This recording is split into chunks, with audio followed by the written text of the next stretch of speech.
several years and then was put on pause back in 2023. Collins now says he's going to speed that process up and will bring more VA hospitals online by 2026. U.S. Senator Tommy Tuberville is applauding Collins for this move, and Tuberville also pointed out how $20 billion has been given to the VA for specifically upgrading this EHR program. Tuberville says that while the Department of Defense has completed their upgrades, the VA has not. Tuberville maintains that $20 billion over the past decade with nothing to show for it is a big problem. Tuberville says he believes Collins is a VA secretary who is finally putting veterans first and willing to cut back on administrative waste of U.S. taxpayer money. I'll be back with more Alabama stories after this. I'm Amy Beth Schaefer with Alabama Unfiltered Radio, and when I need the news and I need it fast, I turn to Andrea Tice and the Daily Detail. On my way in, it is the most convenient, best way for me to digest what's going on so that I can use it for our show. She tells you what's going on in Alabama that day first and fast. So listen to the Daily Detail with Andrea Tice. Don't miss out. The Daily Detail is available wherever podcasts are found. The former Decatur police officer who is going to trial for the death of Stephen Perkins back in September of 2023 is now asking for the judge in this case to be replaced. Attorneys for Mac Marquette filed court documents this week that claim that Judge Charles Elliott has violated judicial ethics and should recuse himself from this case. This court filing for Marquette was made in an appeals court. I'm Andrea Tice. For more news affecting Alabamians, go to 1819news.com. And while you're there, subscribe to the daily newsletter. Hi, this is Bo Goodson with the Goodson Group with your Real Estate Minute. My last message was the report for 2024 real estate market in the River region. According to industry experts, they predict for 2025 we will have more inventory to choose from for our buyers, more buyers for sellers to show their houses to. Here are 5 tips for buyers or sellers in 2025. Number 1, sellers need to price their home at fair market value with the help of your realtor. Number 2, buyers need to be pre-qualified by a local lender prior to shopping for a house to save them time. Number 3, use a certified residential specialist or CRS to purchase or sell your home. Less than 2% of realtors nationwide have this designation. You need an expert now. 4, use someone with 48 years of real estate experience to help you with your largest investment. Number 5, quit waiting. Now's the time to buy or sell. Call Bo Goodson at 221-2883, the Goodson Group, or 551-0225. The Tierce family has been your local Roto-Rooter service since 1964. Drain cleaning, plumbing repair, and those troublesome septic tanks, no problem. Technology has changed a bit in the last 54 years. Video inspections of lines to locate problems is available, as well as scheduling your appointment online. River Region residents have trusted Roto-Rooter for over half a century. You can too. Call today at 272-7130 or visit online at rotorooteralabama.com. Call Roto-Rooter, that's the name, and legal troubles down the drain. Roto-Rooter. The views and opinions of the following program are solely those of the host and other contributors. These do not necessarily represent those of Liberty Acquisitions 825, Blue Water Broadcasting, its management, staff, or any advertisers.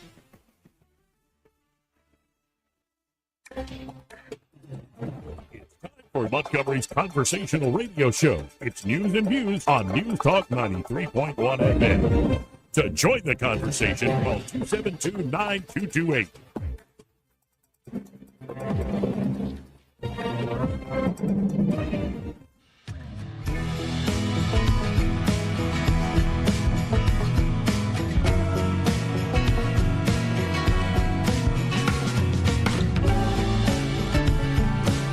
Fugazi, you know what Fugazi is? Yeah, Fugazi, it's a fake. Yeah, Fugazi, it's a wazi, it's a woozy, it's a fairy dust. It doesn't exist. It's never landed. It is no matter. It's not on the elemental chart. It's not real. Right. Joey Clark. Welcome into the program here on it's actually nice outside, Thursday, and Trump Tower has been taken over by anti-Israel activists, or you could call it pro-Palestinian activists, but at least anti-Israel activists is the framing on Fox News. Yes. But they are in the lobby. This is why we say taken over, like in the lobby. They are in the lobby. They're getting arrested with the old zip tie treatment. Oh, looks like have you ever heard that? Yeah. They're pretty easy to identify. They all have the red and white shirts on. Uh-huh. And they all have masks on because, That's the Democrats' MAGA hat, is the mask. Yeah, masks on and... But they're demanding the release of Mohammed Khalil. Oh, the guy that Rubio said, get out. Yep. Okay, and here's a clip. It's a short clip of the scene there in the lobby at Trump Tower. Okay.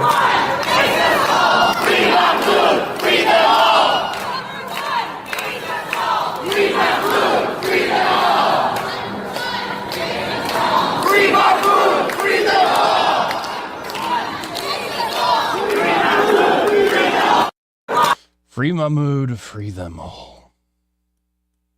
And again, this is all over. This guy, I guess, was helping organize a lot of the Columbia protests. Yeah. At Didn't the he time. here on a student visa? I believe so. And so here is Marco Rubio. Oh. This was him being asked about the decision, I believe, yesterday. Okay. And let's listen to the Secretary of State's rationale for this. It might be helpful. Come to the United States as a visitor, which is what a visa is, which is how this individual entered this country, as on a visitor's visa. Okay, you are here as a visitor. We can deny you that visa. We can deny you that if you tell us when you apply, hi, I'm trying to get into the United States on a student visa. I am a big supporter of Hamas, a murderous, barbaric group that kidnaps children, that rapes teenage girls, that takes hostages, that allows them to die in captivity, that returns more bodies than live hostages. If you tell us that you are in favor of a group like this, and if you tell us when you apply for your visa, and by the way, I intend to come to your country as a student and rile up all kinds of anti-Jewish student, anti-Semitic activities, I intend to shut down your universities. If you told us all these things when you applied for a visa, we would deny your visa. I hope we would. If you actually end up doing that, once you're in this country on such a visa, we will revoke it. And if you end up having a green card, not citizenship, but a green card as a result of that visa while you're here in those activities, we're going to kick you out. Yeah. Kind of universal. Wherever you go, it's kind of the law. Oh, but we're America. We're better than that. We have to take a bunch of folks that hate us and let them shut down buildings and universities, because that's the same thing as freedom of speech. No, we don't have to do and threatening people and all that sort of thing. That's well, all the I same think the thing. Supreme Court kind of laid out the freedom of speech deal with the TikTok. Remember, with TikTok, they said it's not an American company, so there's no right to freedom of speech. So does that not pass on to non-Americans? There's no right of freedom of speech here because you're not an American? See, I think, no, you do have freedom of speech whether you're American or not, because it's a God-given thing. God stop endowing rights Not at in the border. Right. Well, no, I know the point, and you're making a good point. Where I draw the line is like, it's not like you can say the nastiest thing. Mm-hmm. You can protest and represent the most horrid thing imaginable. But if you then start literally physically threatening people, destroying property, taking over property that is not yours, blocking, say, streets, these sorts of things that we've come to know from the professionally paid protesting Paid left. ones, yes, they are paid. Because not only are they protesting Trump Tower today, free Mahmoud, or something like that, free us all, free them all. Oh. Mm-hmm. See. They are also, of course, continuing to protest Tesla places. There was one reporter, a guy was outside a Tesla dealership, walked up, and the guy just readily admitted, yeah, I'm paid. Oh, I did see that one. That's Yeah. Did he ever get a rate? I didn't know how much it cost. Probably pretty good. I I'm bet it's wondering. like $30 an hour. I bet. Is there a minimum? I don't know. 8-hour minimum? There? Like, do I have to be violent, or Right. can I just hang hold out this and read a stupid book? sign while taking all that money and putting a deposit down on a Tesla? Right. I'd work here for a week. Oh, goodness gracious. And as all the protests are rising up, because y'all knew this was going to happen, right? Yes. Right. I think Although we it's even kind have of- some folks in the local area that are protesting the fascist Trump. It was like on some highway in between here and Selma. Wasn't a lot of folks. Dude, I saw him. You saw him? Okay, we thought it was something else. Yeah, that guy was driving by Mike, who I met in the parking lot. Thank you for listening to the show, Mike. Yeah, he told me about it. Yeah, Head and I were going on a listing appointment. I thought it was something else, and I had a smart comment to say. But yes, we saw him. We saw him. It was about 12 people. There were more state troopers than there were people. Well, and yeah, especially with the conversation with the mayor yesterday, I am thinking about the 60th anniversary of the March from Selma to Montgomery. I'm like, why did that work? Seriously, why did that work so well? And I think it worked because it held a mirror up to a nation that fundamentally still tried to hew to Christian values and ideals. Yep. Seeing the person who is suffering for a just cause a person who's suffering not for doing anything wrong. Yeah, I think that was held up to the nation as a mirror, and it changed people here. It changed a lot of things. But you got to wonder, though, at what point are we still a Christian nation? You try to hold up this mirror while you also spit on the very ideals you're appealing to. What am I talking about? Joe Biden, a few years back. You remember how he said this is the civil rights issue of our time? Yeah. Talking about transgender children in particular? Yep. What's Christian about that? Nothing. And now we have a lot of evidence, a lot of good evidence from other nations in our own nation that this was straight up butchery. Yep. So in the name of civil rights, we straight up had the Democratic president and many of the corporate mouthpieces that helped him get elected as a dead man pushing butchery of children. Maybe Montgomery in particular should take back their frickin' narrative. Because if that narrative of civil rights and struggle against oppressors is going to be used to butcher children while holding their parents emotionally blackmailed, and in the end not actually help those kids, what the heck are we even doing here? If the central message is not love your enemies, but is instead rise up, protest more, more, more, it's just the blind leading the blind. I'm sorry. And then when you realize it's not that organic, these folks are paid. These folks don't share common values. Right. They've just gotten used to appealing to the latent and fading Christian values of the West. And you got to wonder, when is the West going to stand back up? Say, you know what? We're not entertaining this anymore. Because I think it's already started. Mm-hmm. We shall see. In other news, as continue to see live images there from Trump Tower, it looks like things are pretty much under control now. It wasn't a big group. Nah, they had plenty of zip ties. So what does a zip tie feel like? Uncomfortable. Like, does it, like, you get a rash or something? If you wiggle around too much. Did you wiggle? Yeah, we just did a joke. I didn't get arrested. They used real cuffs when I got arrested. Oh, okay. Yeah, we just found some. And you found, so you weren't, wait, what, were you role playing or something? No. Oh, no. okay. We had to clean out a security hut, and they had those kind of things in there. And so let's put Eddie's hands behind his back, tie him up, and Didn't tell you they were behind my back. Let's tie Eddie's hands in his front, and then watch him wiggle. Can you bust out of zip ties? That became So like, and the answer was no. Yeah, of course not. Well, how did we know? Well, I guess you would have to probably do it in the right. You couldn't just like your Hercules or something. I tried every kind of way. Yeah, I'd imagine you have to twist to get one hand out. Yeah, I was trying to twist to break the little lock mechanism. Mm-hmm. No, it cuts into your hand before you can do that. See, I was just more imagining you with your hands out like this, going wiggle, wiggle. No, Joey. No, it wasn't that kind of scene, Joey. That's what it seemed like to me. I hate that pops in your mind, but so be it. I wonder, what if the right started doing like counter protesting and not like the Pickard signs and like the street protest and chanting and shouting? What if it was just creative? Like I think some folks did this to the Tesla factory in Germany. You just use a projector.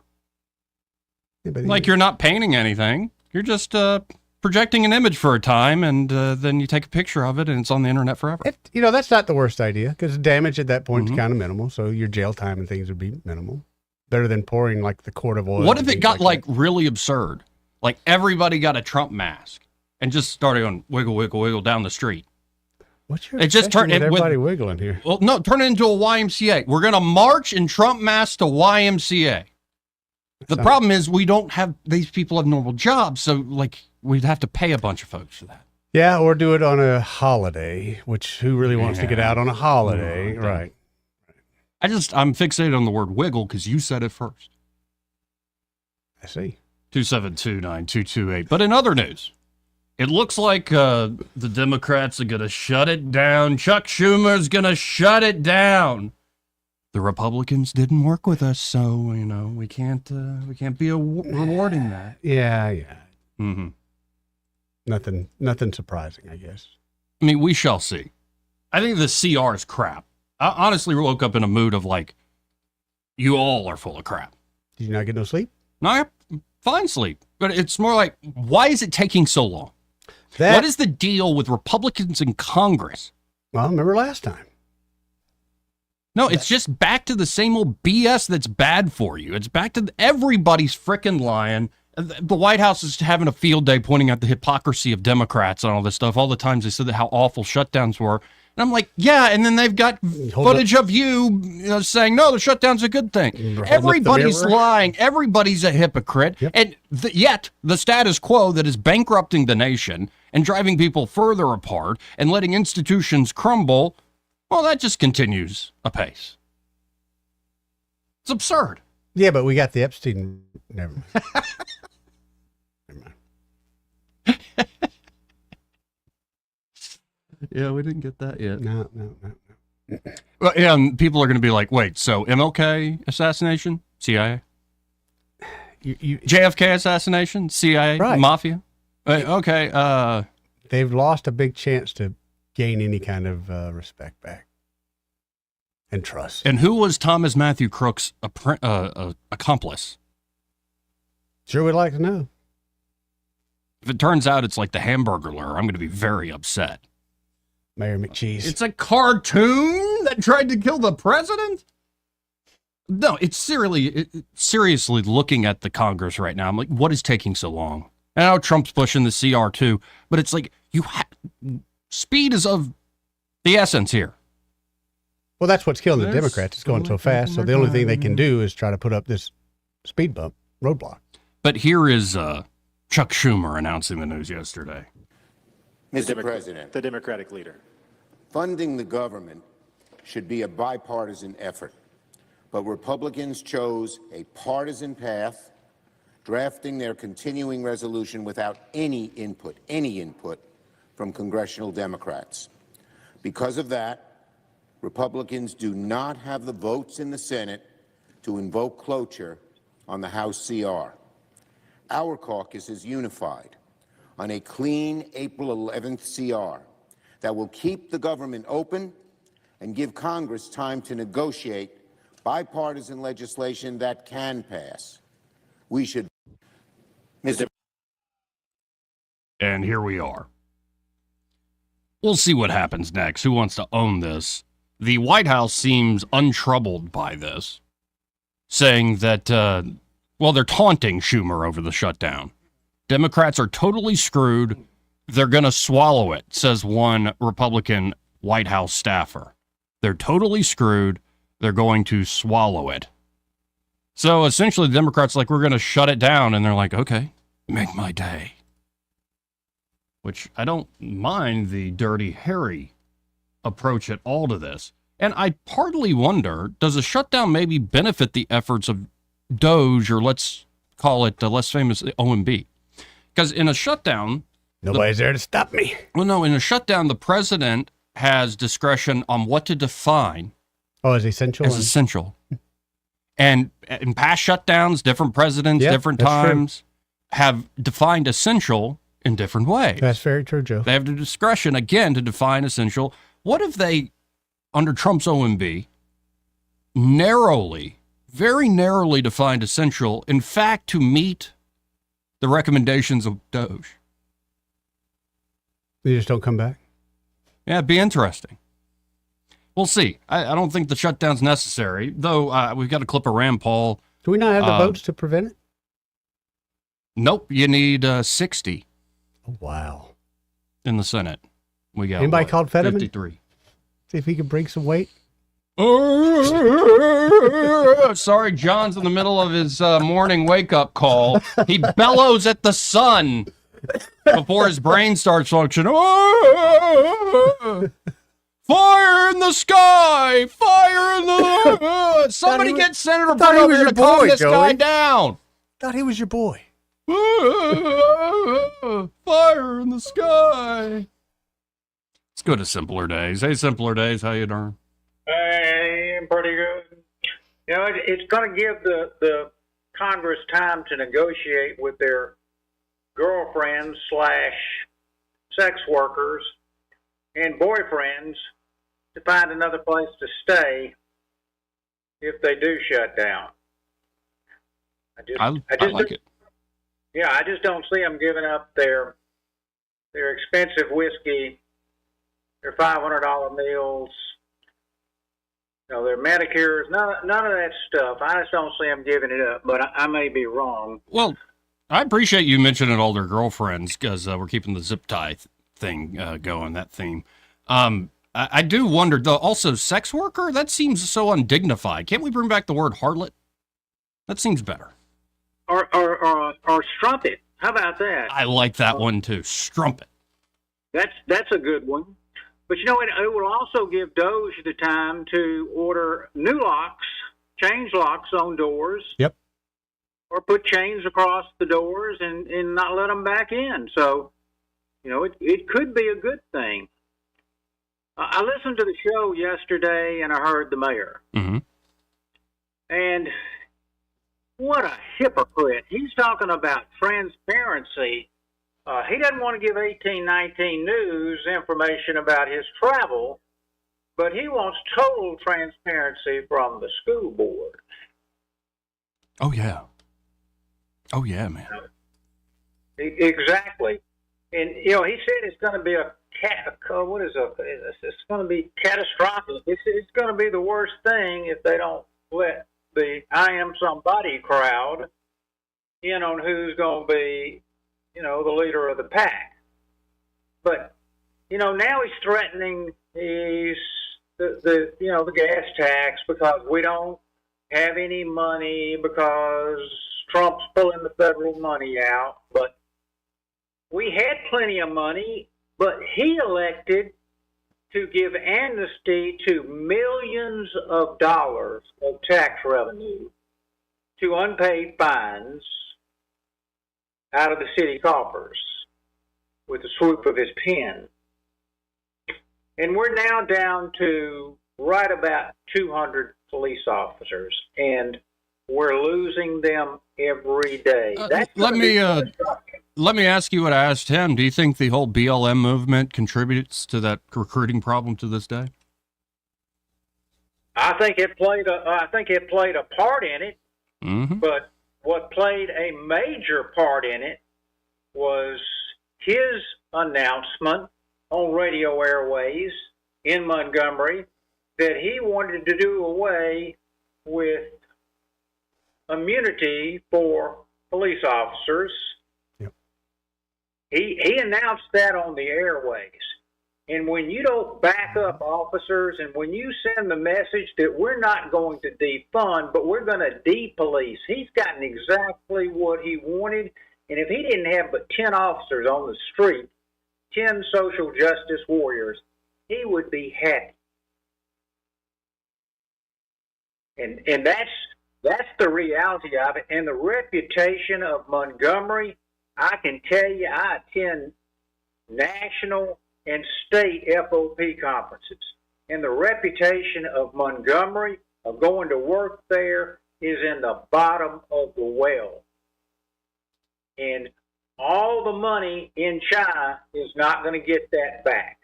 He's going to have to step aside and let somebody coach him up, and the message is going to have to be sent loud and clear that you can come to Montgomery, you can work, you can arrest people, you can do your job. Just doing your job is not wrong anymore. Yep. And that's the message that's going to have to be sent out, or they're going to get down to 100 police officers, and incidents like what happened at Bone Road and other places will continue to go on. But and it's a shame because I think with recent, say, private investment all around the city, all these things, these facilities being built up, especially with the port being wide and mobile, Montgomery is primed in terms of the private investment and infrastructure being built to do very well. Right. But if you continue to have a crime problem, a violent one at that, then you're going to have a heck of a time, I know this for a fact, keeping doctors, keeping just any top flight professionals that don't want to have to deal with it. I know an anesthesiologist that comes in from the Huntsville area, works at Jackson's Hospital from Friday morning at 6 a.m. till Monday morning at 6 a.m., and he's making $15,000 a weekend. And that's what they're having to pay to get people to come to Montgomery because of the reputation, just like it is with the military. Y'all have a good day, gentlemen. Appreciate it. See ya. This part of the program brought to you by Pest Pro Services and their Pest Pro. Ashley and that fantastic team are ready to help you out, especially now that we're in the middle of termite season. Oh, yeah. But they're ready for any problem. Termites, but fleas, ants, mosquitoes, no problem. Yep. At Pest Pro, they have the tools and expertise to keep your yard pest free. And also ask about that 1-year warranty on ant treatments. Nice. Because when they handle a job there at Pest Pro, they do it right the first time. Yes, they do. And, of course, don't forget about their Player of the Week. They're looking for nominations. You can see, if you go to their Facebook page, Pest Pro Services, the nomination requirements. And just direct message them if you have seen an athlete that, really had a great game or shown admirable leadership, sportsmanship, skills, and attributes. It's really a wonderful thing they do, spotlighting young athletes here in the area. But of course, again, they can help you with any and all of your pest control needs. You can always go to ppsriverregion.com or again, search for Pest Pro Services on Facebook. But why not just call them up direct? 265-9990. That's 265-9990. When you want to know, call a pro. Pest Pro Services. And be sure to tell Ashley and that team that Joey and Eddie, those fellas on the radio, sent you. Also broke today, at least the New York Times reporting on it, other outlets as well, that Putin is open to a ceasefire, but he has a few questions. Got some questions, yep. We'll see if that actually holds up. Apparently today, just moments ago, Trump meeting in the Oval Office with the NATO Secretary General, who looks very European. Just look at the guy. They kind of, I don't mean to be that way, but yeah. As we await exactly what might happen with the so-called government shutdown, also coming up, the National Association of Realtors facing, quote-unquote, legal pushback for allegedly censoring conservative Christians.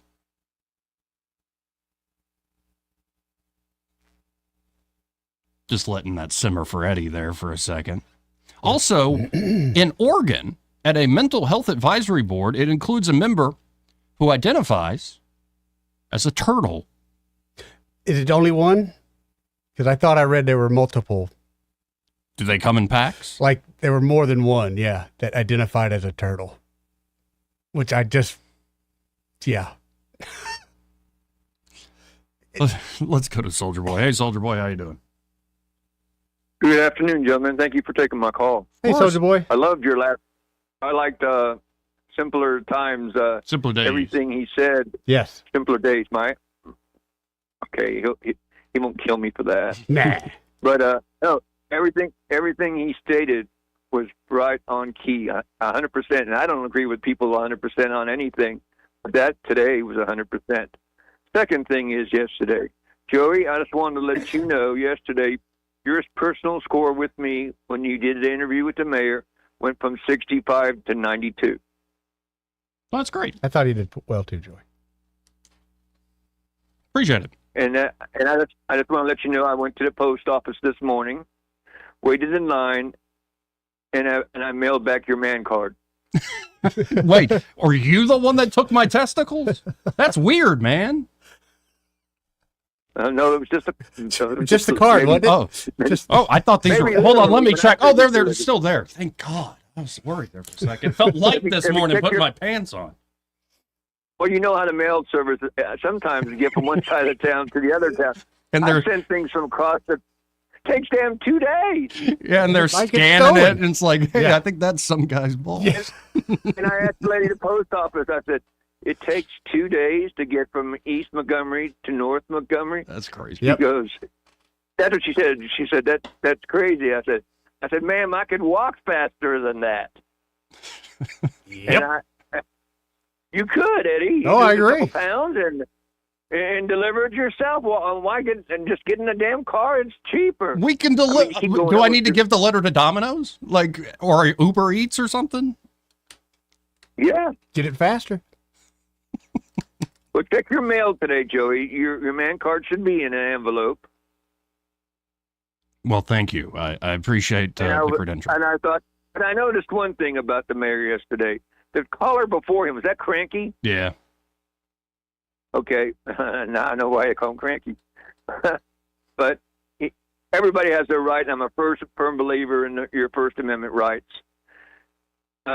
After he came at him hard, the mayor returned and got so defensive, I was shocked from being a professional public individual elected that's supposed to represent me in the city of Montgomery, became that.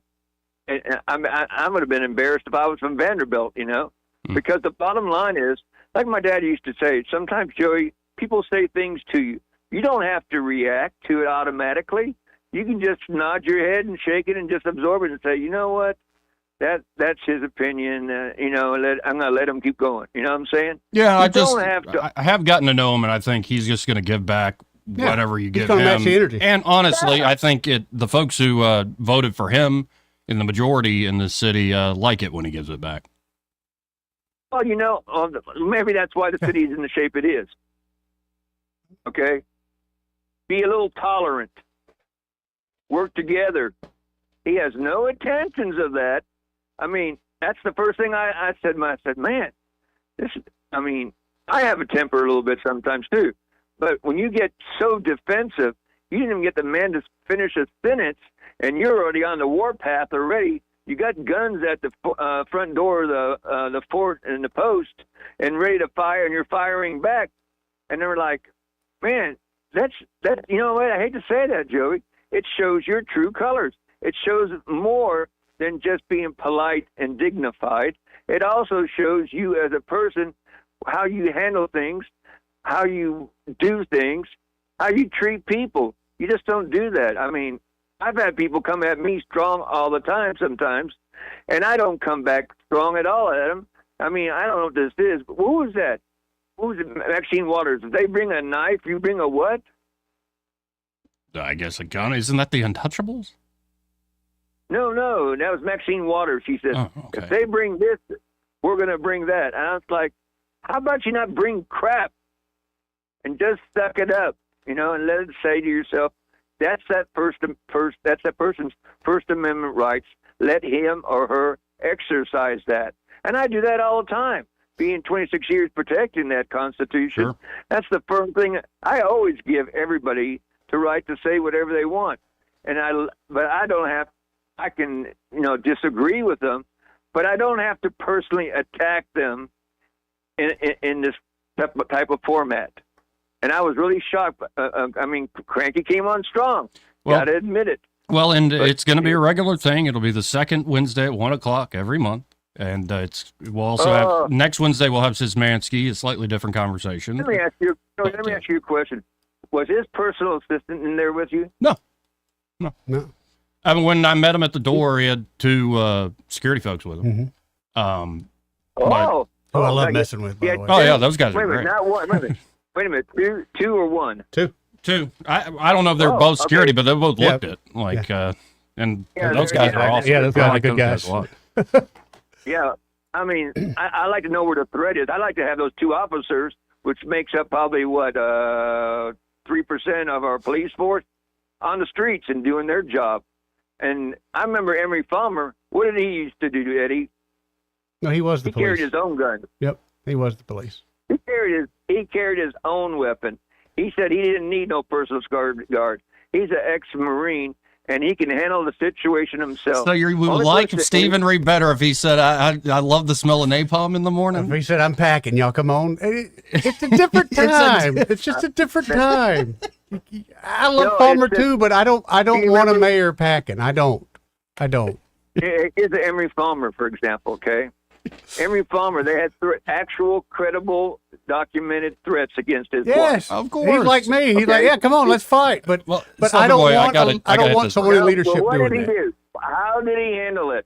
He didn't ask the city to pick up the tab and get his police officer on it and take one off the street. He paid for it out of his own damn pocket. Yeah, and it was also a very different time on how things were controlled. I appreciate the call, man. I got to hit a break. See you, Soldier Boy. I still have this memory of being there at Goodwin on the baseball field, and it was like All-Stars, and it's like Emery Fulmer just looking down at me. So, what do you like about this? And the tone was like, stupid little kid. Yep. Like, what do you think about this? This is a man who wore a hat that said, the mayor. I mean, come on. What do you expect? Nobody ever asked who's that guy. Who's this slapdick little kid right here? Let's hit a break. We'll be right back. Want to carry News Talk in your pocket? Download the News Talk 93.1 app from the App Store. Available on iPhone and Android. Never miss a moment. Download now. Adams Drugs has been committed to the health care of the people of the River Region for over 62 years. We value the trust each customer has in our pharmacists, techs, and entire staff. If you have not experienced the difference of Adams Drugs and are not satisfied with the customer service that you get in the big box stores, we invite you to visit any of our locations and see how committed we are to your satisfaction. Adams Drugs offers a variety of services that you will not find in all pharmacies in the River Region. Personalized compounding, area-wide delivery, wellness screenings, immunizations, medication consultations, and specialized packaging, just to name a few. Visit us at our website, adamsdrugs.net, and find the location nearest you. Adams Drugs has 12 convenient locations to serve you. Your satisfaction is our #1 goal. Adams Drugs is your local Health Mart pharmacy. Health Mart, taking the time to listen and care. Attention! If you owe money to the IRS, this is an urgent message. The IRS is cracking down by sending out collection letters, garnishing paychecks, seizing bank accounts, and putting liens on homes and businesses. They call it enforced compliance, and you better watch out because penalties and interest on unpaid taxes compound daily, making it even harder to get out of debt. Don't let tax debt destroy your life. You need to call Optima Tax Relief, America's #1 tax resolution firm. They're experts in taxpayer assistance programs that can save you thousands if you qualify. A+ rated by the Better Business Bureau, Optima's resolved over $1 billion of tax debt for their clients. Let them fight on your behalf, helping to put your tax problems to rest. Call the tax professionals at Optima now for a free consultation. Call 800-367-6289. 800-367-6289. 800-367-6289. Optima Tax Relief. Some restrictions apply. For complete details, please visit OptimaTaxRelief.com. For too long, Alabama's statewide news companies have shamed us for our conservative Christian values. Alabama deserves a news company that cherishes our culture, a company that isn't bought and paid for by the powers that be.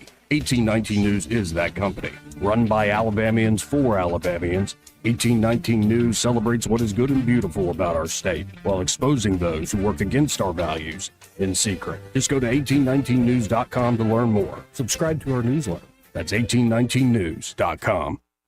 Don't you love the feeling of coming home to a clean house? Let Southern Bell's Cleaning Service get your home in order. Families in the River Region trust Southern Bell's because they know Callan and Jesse will show up on time and believe in cleaning the old-fashioned way. They bring all their own supplies and specialize in full-service, residential, commercial, vacant properties, and construction cleanup. Estimates are always free. Call Southern Bells today at 546-0715 or follow them on Facebook at Southern Bells Cleaning River Region. Hi, I'm Allison Chandley, Account Executive with Blue Water Broadcasting. Why should you advertise with us? Did you know that more Americans listen to the radio than use Facebook each week? Did you know that 77% of listeners would try a brand or product endorsed by their favorite radio personality? Contact me, Allison Chandley, by going to BlueWaterBroadcasting.com to find out more. Blue Water Broadcasting, local folks helping local business.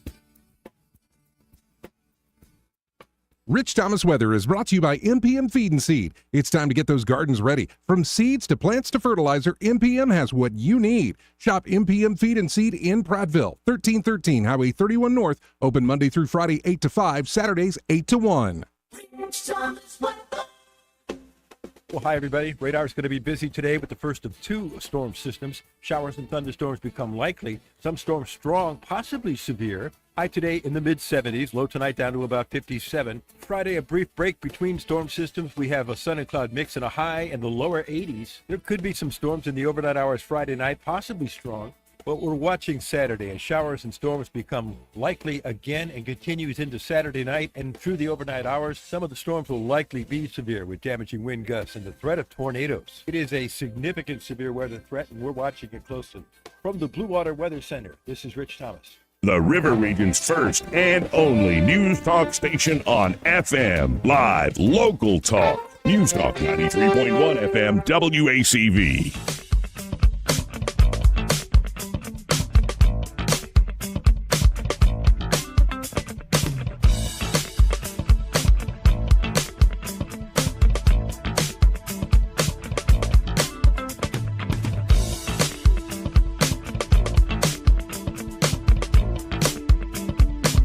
Joey Clark. Welcome back. 272-9228 if you want to get in on the conversation. Let's go to east of the Rockies. Hey, East, how you doing? Hey, good afternoon. Hey, look, in deference to Soldier Boy, you consistently rank in the upper 90 percentiles with me, Joey. So well, thank you. Don't let that hold you back. Hey, I had a Democrat friend mention that we are trying to eliminate Medicaid, and I wanted to get some straight dope on that. Of course, when you go to the internet, all you get is the party line. What is the deal? Is this one of those things Rush Limbaugh told us about where they're ceasing the growth of Medicaid? I'm not even sure what the person's referring to. No, they're not trying to eliminate Medicaid. It might be very well that slowing some growth in the expansion of it. That's the worst idea. Sorry. The one thing I've heard is when they talk entitlement, Social Security, Medicare, Medicaid, is all the improper payments that Musk and team have identified, as well as the Government Accountability Office, Government Services Agency. Like all these places have identified improper payments and waste for years. You got clips of Pelosi and Schumer saying, we got to cut the waste and fraud in that Medicaid and Medicare to help beneficiaries. I think it's it's a classic tactic to scare the old and disabled. Yep. Oh, yeah. And don't get me started on the elderly cripples. Man, they've got to be really freaked out. It's a double whammy. Off the cliff. Yeah. When especially since I'm it's not crippled, but entering the elderly area. I don't like being hosed. And that's what I kind of feel like. I feel like these guys are hosing us. There you go. But look, you're doing a good show, and I appreciate you providing a platform for all local voices to be heard and dealt with. Of course, that's the plan. I appreciate it, East. Thank you. He's the Rockies, longtime caller and good guy, man. Really good guy. Really, really good man. We don't need to talk about all of it, but what? I'm just saying sometimes you know somebody and it's like you just know how solid a person is. Oh, yeah. And it almost takes away from it to start like trying to explain why. It's like, no, just get to know. You want to hang out with people that talk good behind your back, Joey. And he's one of those people. Damn. What about all the politicians that come in here? Well, we don't talk that great about them behind theirs, though we often do it publicly. Let's go to Joel. Hey, Joel, how are you? Hey, I just want to correct Soldier Boy. Emory did have a bodyguard. Miss Anita did have a bodyguard. And there was a police officer assigned to the house at night time every night. So he was using 3 police officers every day. And I don't blame him with the world as crazy as it is. And I don't like Stephen Reed, but I don't blame him for having a bodyguard as crazy as the world is. Right. Yeah. And I like those guys. They're cool. Yeah. But yeah, Emory, I'm sure Emory probably was in better shape to defend himself than Stephen Reed is. I would have hated to go up against Emory on anything. This is true. How long was he mayor? The what? How long was he mayor? Mayor as... What, 12, 14? It had to be 14 years because I remember in elementary school he was the mayor. And I think I even remember in junior high school he was still the mayor. Well, probably 25, 30, because Jim Robinson lost because of the Whitehurst case. And Emory was... wow. He served as mayor 77 to 99. Woo! I knew it was a long time. Yeah. But he was a great mayor. There's no doubt about that. People love that man. Ain't no doubt. They still love him today. Yeah.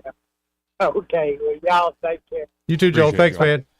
272-9228.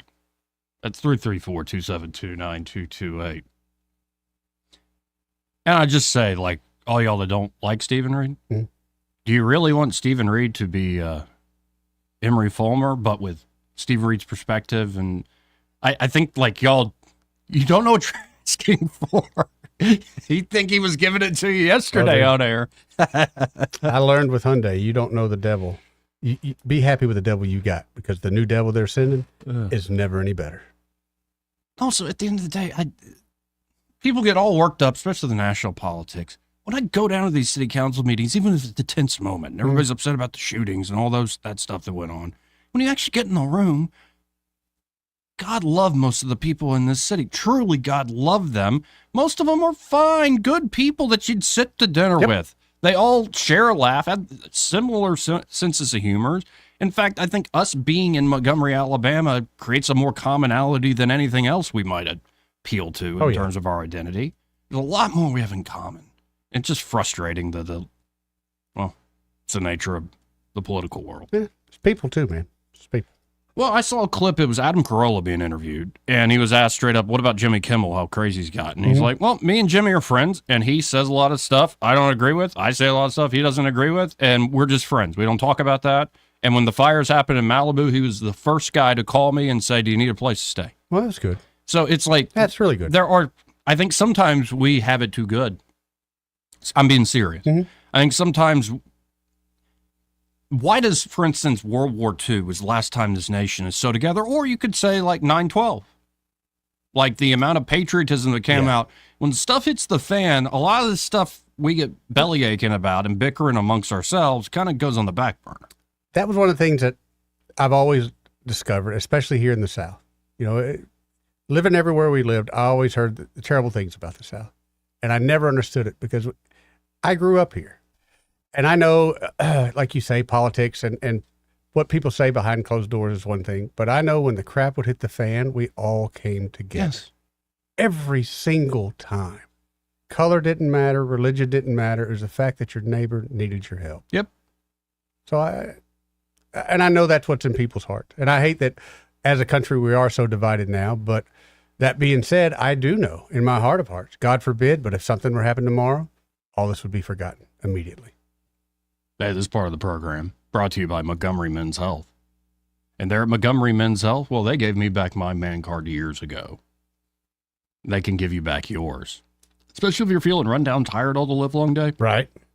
No fun at all. Like physically and mentally, you're just done. Kaput. Wore out. Wore out. And of course, you're seeing unwanted weight gain, loss of muscle mass, no sex drive to speak of, no libido at all, no life force. Well, all this together could signal low testosterone, so why not stop by Montgomery Men's Health, and they'll conduct a testosterone-focused lab workup plus a consultation for only $99, and they have low-T treatments there, if that is indeed your issue, that can truly change men's lives. Men after treatment can experience higher energy, better gains in the gym. Brother. That's right, brother. Better mental clarity, improved sleep patterns, a faster metabolism, and you usually even notice an increased libido. Nothing wrong with that. What right with it? And you could actually book the same day that you call. Get your man card back. Yep. Call them up, 440-3663. That's 440-3663. Or go to MontgomeryMen'sHealth.com to book your appointment today. He may not know whether he's coming or going, but whether you're going to work or coming home, Greg Budell is there. Mornings, 6 till 9, and afternoons, 3 till 6. Only on News Talk 93.1 FM, WACV. This is your roving reporter, and today I am talking with an elk. Hey man, Mr. Elk, I was just wondering, what do elk do to take care of their money? Well, like most smart folks, we call David Erdis. You mean Alabama's most favorite asset preservationist? That's him, man. We call him up at 334-279-7431 or 205-479-0839. I see. Yes, he is our preferred money man. The money man with the money plan. You've been paying attention. Well, could you give us those numbers one more time? 334-279-7431 or 205-479-0839. And I just want to try to give you a heads up, man. Oh, what's that? I'm not an elk. Not an elk, huh? Well, then, pray tell, what are you? Knights of Columbus. I am not even going to make a comment. Well, the baby liked it. We all want access to care and coverage we need to stay healthy, but Farm Bureau health plans aren't the answer. They are unregulated and unreliable when it comes to covering you and your family. If you have cancer or another pre-existing condition, well, you'd be out of luck. Alabama deserves better than empty promises. Call your state legislator now and tell them to vote no on Farm Bureau health plans. Visit fightcancer.org/Alabama. It's time for real health insurance. Paid for by the American Cancer Society Cancer Action Network. Live, local talk. The River Region's most trusted voice for news and opinion. News Talk 93.1 FM WACV.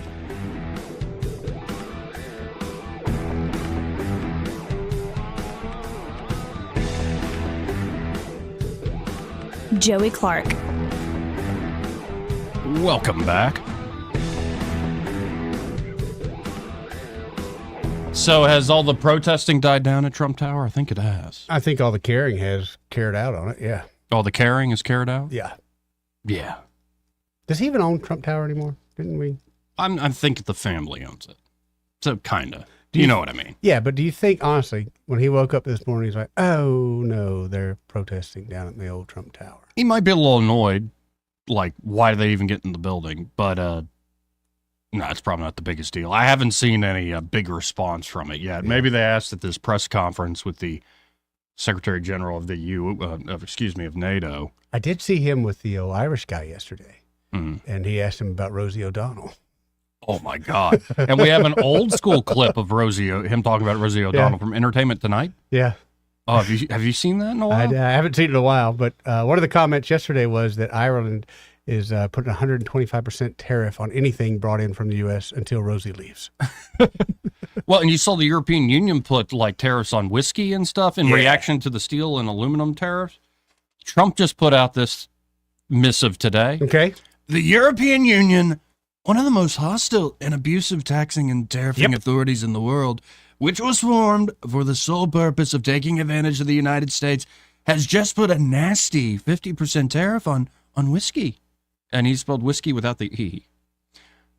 If this tariff is not removed immediately, the U.S. will shortly place a 200% tariff on all wines, champagnes, and alcoholic products coming out of France and other EU-represented countries. This would be great for the wine and champagne business in the USA. Yeah.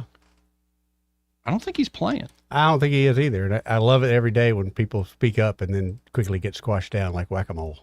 Oh, the Canadian premier, how'd you like that? He backed down real quick. 25% super tariff.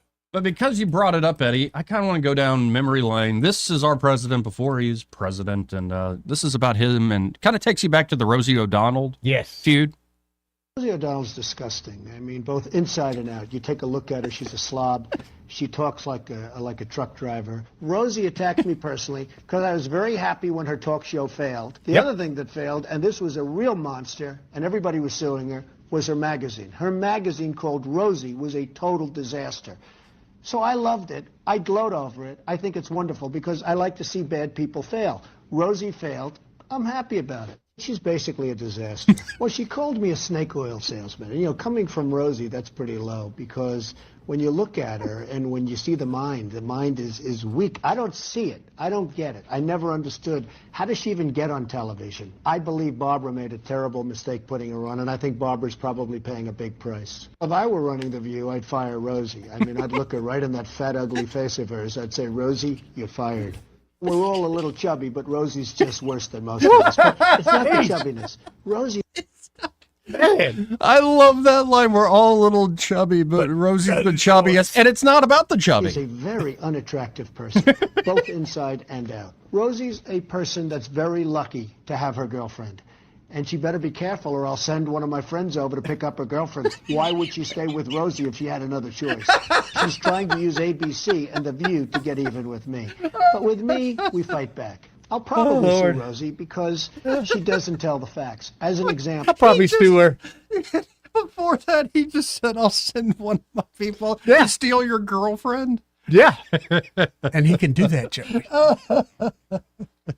We know. I just think it's hysterical that she's for one in Ireland, and no one knew until, again, she had to be the one to bring it up. I know. And by the way, like, apparently The Apprentice is going to start streaming again. I think it's genius. I'm trying to. We need to look it up. I think it's Prime. I'll look at that. That's genius. If I was a European ally or enemy, I would be watching that constantly to try to pick up on some cues from the Trumpster. Yeah, because there's so many, like, some old clips are circulating. This one I'm sure you've seen, Eddie, but this is from The Apprentice all those years ago.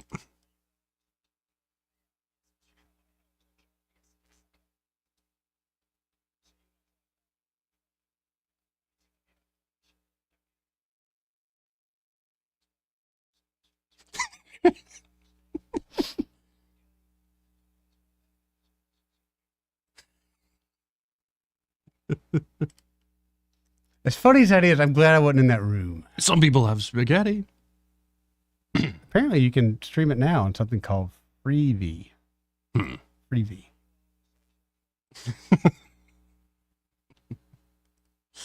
Oh, God, oh, yeah, you bless can get this Amazon guy. Prime, Apple TV, YouTube TV. Okay. Yeah. Well, here, we got to hit a break first. This part of the program brought to you by James Cole and Cole Plumbing. Great guy. Solid dude. Appreciate your sponsorship, James, truly. And folks, if you're looking for any and all plumbing problems to be solved, you need to call up Cole Plumbing.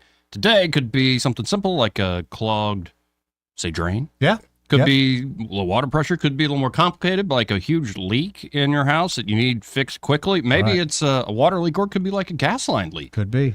And they can solve that problem without having to tear out a bunch of drywall, Right. dig up a huge hole. And with precision expertise, they can solve those issues. And they can also help you upgrade to, say, a tankless water heater system. Good choice. Or maybe you want a taller toilet, a fancier toilet. You're getting a little older. Maybe you want new accessories in the shower. Maybe it's time for a new garbage disposal. Yeah. There in the kitchen. They can help you with all of those things there at Cole Plumbing. So call them up today. 279-8919. That's 279-8919. And just remember, folks, when you have trouble with your bowl, call on Cole, Joey. We'll be right back. Broadcasting from the Riverside Chevrolet Master Control Center, this is WACV Cusana, News Talk 93.1 FM. When it's Chevy, it's Riverside. With SRN News, I'm John Scott. Russian President Putin says Russia agrees in principle with the U.S. ceasefire proposal, but the terms still need to be worked out. He emphasized that it should pave the way to lasting peace. Putin noted that Ukrainian troops are now encircled in their last foothold in Russia's Kursk region, and it's necessary to determine before a ceasefire whether they'll lay down weapons and surrender. Jack Teixeira, the former Massachusetts Air National Guard member who leaked highly classified documents about the war in Ukraine, pleaded guilty to military charges of obstructing justice at his court-martial. His plea agreement calls for dishonorable discharge and no confinement, but the judge remains undecided on that. On Wall Street, stocks remain lower, the Dow dropping 554 points. This is SRN News.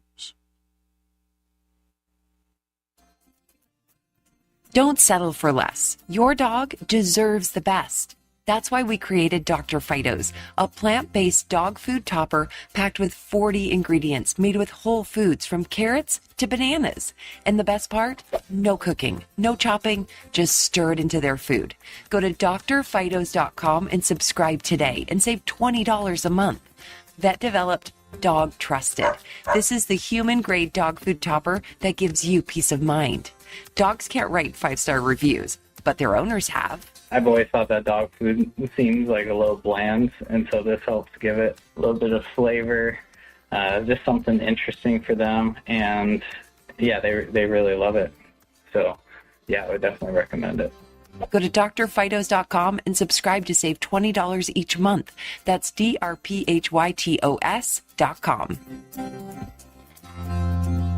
Rich Thomas Weather, a service of Riverside Chevrolet Wetumpka. If it's Chevy, it's Riverside. Best price, best selection. Check them out on the web at riversideusa.net. Well, hi, everybody. Radar is going to be busy today with the first of two storm systems. Showers and thunderstorms become likely. Some storms strong, possibly severe. High today in the mid-70s, low tonight down to about 57. Friday, a brief break between storm systems. We have a sun and cloud mix and a high in the lower 80s. There could be some storms in the overnight hours Friday night, possibly strong. What we're watching Saturday as showers and storms become likely again and continues into Saturday night and through the overnight hours. Some of the storms will likely be severe with damaging wind gusts and the threat of tornadoes. It is a significant severe weather threat, and we're watching it closely. From the Blue Water Weather Center, this is Rich Thomas. You can make your ASC loan payments from your phone anytime, anywhere. It's quick and easy. www.yourasccu.com. Federally insured by NCUA.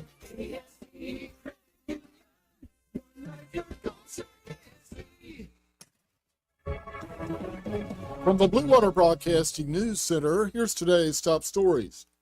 A man wanted in Millbrook on multiple warrants is now in custody. 37-year-old Carol McCullers was wanted on a total of 11 failure to appear warrants issued by the Millbrook Municipal Court, as well as multiple felony warrants out of Elmore County. McCullers was additionally charged with attempting to elude police. Montgomery police are investigating an early Wednesday morning shooting. The incident happened around 5 a.m. just off East-South Boulevard in the 2200 block of West Woodley Square. The victim, whose identity has not been released, was taken to a nearby hospital in critical condition. Suspect and motive remain unknown. Montgomery Public Schools is in the final stages of selecting a new superintendent. 2 finalists have been chosen from the initial list of 6 candidates. The 2 superintendent finalists are expected to be in Montgomery on March 24th and 25th for community engagement sessions. The Montgomery County Board of Education expects to make a final decision sometime before April 8th. From the Blue Water Broadcasting News Center, I'm Sky Mosley. This hour of news and views is brought to you by our good friends at Alabama Home Mortgage. Alabama Home Mortgage, 567-4223. Visit them on the web at myalabamahomemortgage.com. NMLS number 1586368, an equal housing lender. What's your biggest investment? More than likely, it's your home. So treat it that way when you hire a painting contractor.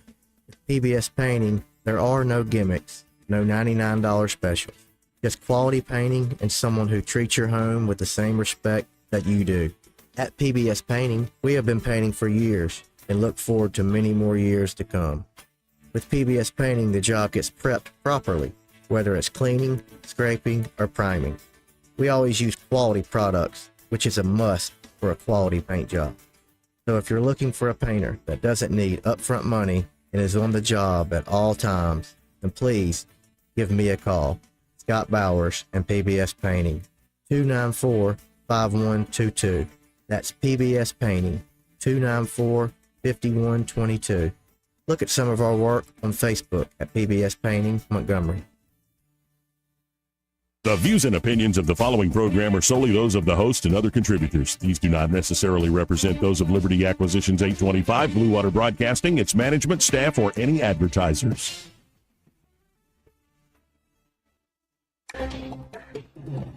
It's time for Montgomery's conversational radio show. It's News and Views on News Talk 93.1 FM. To join the conversation, call 272-9228.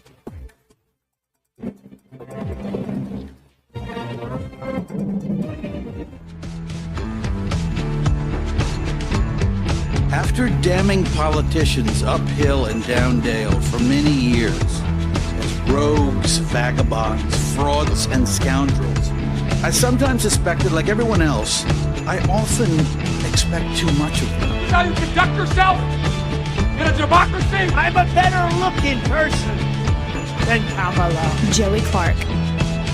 Welcome back to the program. I'm your host, Joey Clark. My trusty co-host, Eddie Bader, here in the studio with me. Yay. And real quick, before we move away from the tariff back and forth with now the Europeans, we're going to give a little more perspective. Seems Commerce Secretary Howard Lutnick is much more the, like he's the cheerleader for the whole economic agenda overall perspective. Even claiming the other day in a CBS Evening News interview that Trump's whole plan is that for all Americans in the country, American citizens, making $150,000 less, no taxes. No taxes. We'll see if that comes to fruition, because I look at this Congress. I love the idea, but then I look at this Congress, Like, you weenies. They say, oh, look at the fat wallets some Americans have. We need to get our hands on them wallets. Yeah.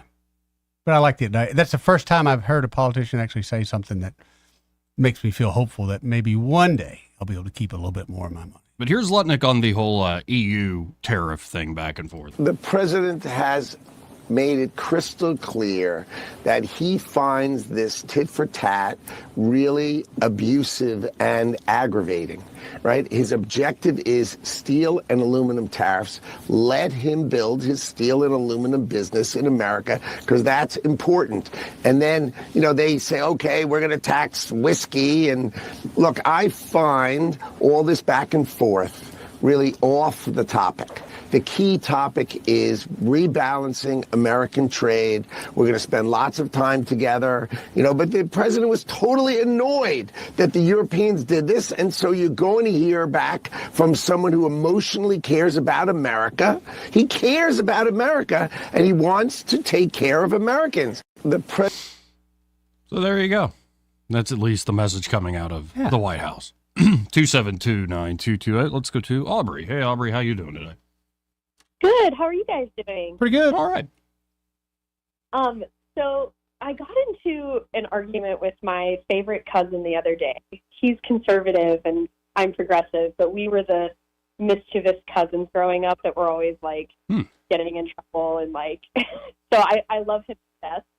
But he didn't really have a clear answer to this point that I made the other day, and I wanted to throw it by you guys, because with the little bit that we talked the other day about the tariffs and stuff, Joey, you seem to have a lot of knowledge about you were talking about debt coming to we were going to have to pay certain debts or something like that, which I don't know.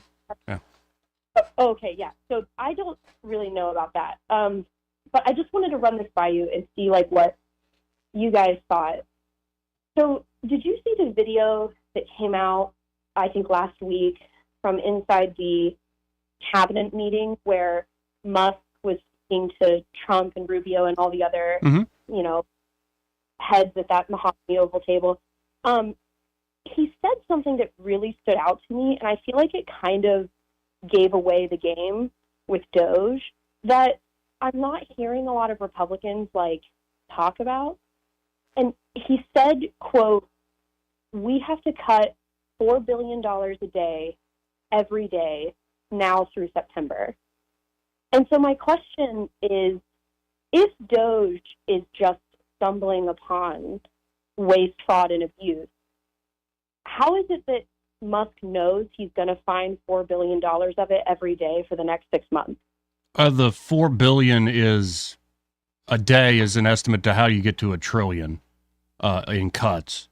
The other side of it would be $1 trillion in revenues through the whole reciprocal tariff strategy. What is his basis for that? Well, recently, the biggest waste, fraud, and abuse would probably be in entitlements, where even before Doge and Trump was reelected, you've had the Government Accountability Office, the GAO, saying there are hundreds of billions of dollars in improper payments going out the door in Social Security, Medicare, and Medicaid. People online were arguing with Trump as well, saying at that joint session of Congress about all the folks who are 130, 150 and have Social Security numbers. But the retort to that was, well, they're not getting paid Social Security. There are controls there, but the Social Security numbers are used for other things. It was shown that, for instance, a lot of Small Business Administration loans went to some of these Social Security numbers that were very, very old people, probably aren't alive, and people under the age of 11 who probably aren't. If it's an 8-year-old signing up for a Small Business Administration loan, maybe the government should hire that 8-year-old. But his point is, you can probably find, since these systems in some cases haven't been looked at since the 50s, a lot of basic ways to create efficiencies without hitting functions whatsoever. And then there are going to be things, and this will probably end up through a process called rescission, where they just fundamentally disagree. Like Rubio just canceled, 83% of USAID. This is for a lot of reasons, but I think it's number one, USAID became almost independent of the State Department in American diplomacy and foreign policy and was doing its own thing, and it had frustrated many past presidents. But if you start adding up, okay, we can do efficiencies here. We can have a leaner, meter team administering these particular programs. We can just stop and find a lot more waste, fraud, and abuse by just bringing up, say, the Social Security database up to corporate accounting standards. And then you also have the things that might be more political or ideological that you will need the Congress to cut. And rescission is the process whereby, say, Doge and the president's cabinet members find a bunch of stuff they want to cut. The president can issue a budget authority sort of request. And this is from the 1974 Impoundment Act, where it controlled Nixon. And so they could say, we want to cut this $200 billion of stuff, and it only takes, I believe, a 51, a simple majority vote in the Senate to actually cut all that stuff. So that $4 billion a day is sort of this rolling target of, if we want to get to $1 trillion in cuts, which we think we can find through finding efficiencies and finding outright fraud, we'll get there. And then if you're not quite there, the rest can be on decisions that, well, people are elected to Congress to decide on. I guess it still doesn't seem very, okay, guys. Sorry, the soldiers have marched on through. I guess I just still don't understand how he already has this idea of, well, I will find $1 trillion worth of waste. And now he's trying to, come up with, how do you go from, I think there's $4 trillion of waste to, oh, look, or I think there's $1 trillion of waste to, oh, look, I'm finding it. That to me seems really fishy. Oh, no, it's because there have been auditors and inspectors general in many different departments that have been putting out great reports for decades now, and nothing gets done. Presidents aren't able to enforce them, and Congress doesn't bite. But there's been report after report of, we're finding waste here, we're finding waste there. So there's already, from the government itself, a basis for looking into a lot of this stuff. Yeah, I mean, I read Al Gore's, end of big government speech that he presented. And, I don't think any Democrat is against, trimming that off of government spending. But I think what is concerning to me is, I'm very confident that people are going to start seeing, their Social Security payments are going to start coming in late, or they're not coming in at all. And then they're going to be trying to call into the SSA. And because thousands of workers have been fired, the phone lines are now getting backed up for 8-10 hours. And the wait time to get mail-in, complaints or problem solved is going to be in the course of months. And then people are going to start saying, I'm not receiving my Social Security checks that, our boomer generation paid into and deserve to receive in their retirement. And what I'm worried about is that, I'm one of the people who's been protesting here in Columbus, Ohio. And so when I see these Republicans saying, oh, these are paid protesters, I wish I was getting paid. So are we just going to start saying, well, these are paid senior citizens who are claiming that they're not receiving their Social Security check? No. Number one, the paid protesters thing is very real. There's a whole apparatus. You should look into it. Maybe you can get paid.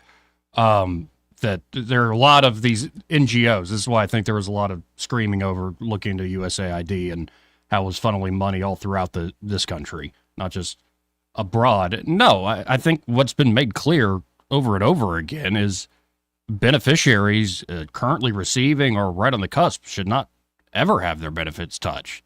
And the whole reason you go after the fraud is that I think the GAO estimated across all entitlements, Social Security, Medicare, Medicaid, something like $500 billion in fraud a year. So, I mean, these are big numbers, and I have old clips. I could pull them up of Schumer and Pelosi saying this in 2010, and yet nobody's ever done anything about it. And I know that there is a lot of, if you touch this at all, if you look into it at all, you're going to throw old people over the cliff. It's just, I'll put it this way, Aubrey. I've been doing this long enough where I remember back in 2010, the whole Tea Party thing happens. And Paul Ryan, a few years after the Tea Party, becomes Speaker of the House. And Paul Ryan presented a budget that would balance in the year 2044. And it's just absurd on its face. Like, what, the future Congresses aren't going to change it, future presidents aren't going to change it in the next 34 years, Congressman or Speaker Ryan. And yet, even though he presented a fairly modest plan of balancing in 30-something years, Democrats ran ads literally of a Paul Ryan lookalike throwing an old lady off a cliff out of a wheelchair. And so it's kind of like nobody wants to really change anything. I think there's, including a lot of Republicans, I think they like the gravy train. They like the status quo. They think, oh, if you mess with it, then yeah, maybe we have some functions that go down. But that's not sustainable. We really are on an unsustainable fiscal path. I think the estimated just interest payment alone this year is $900 billion.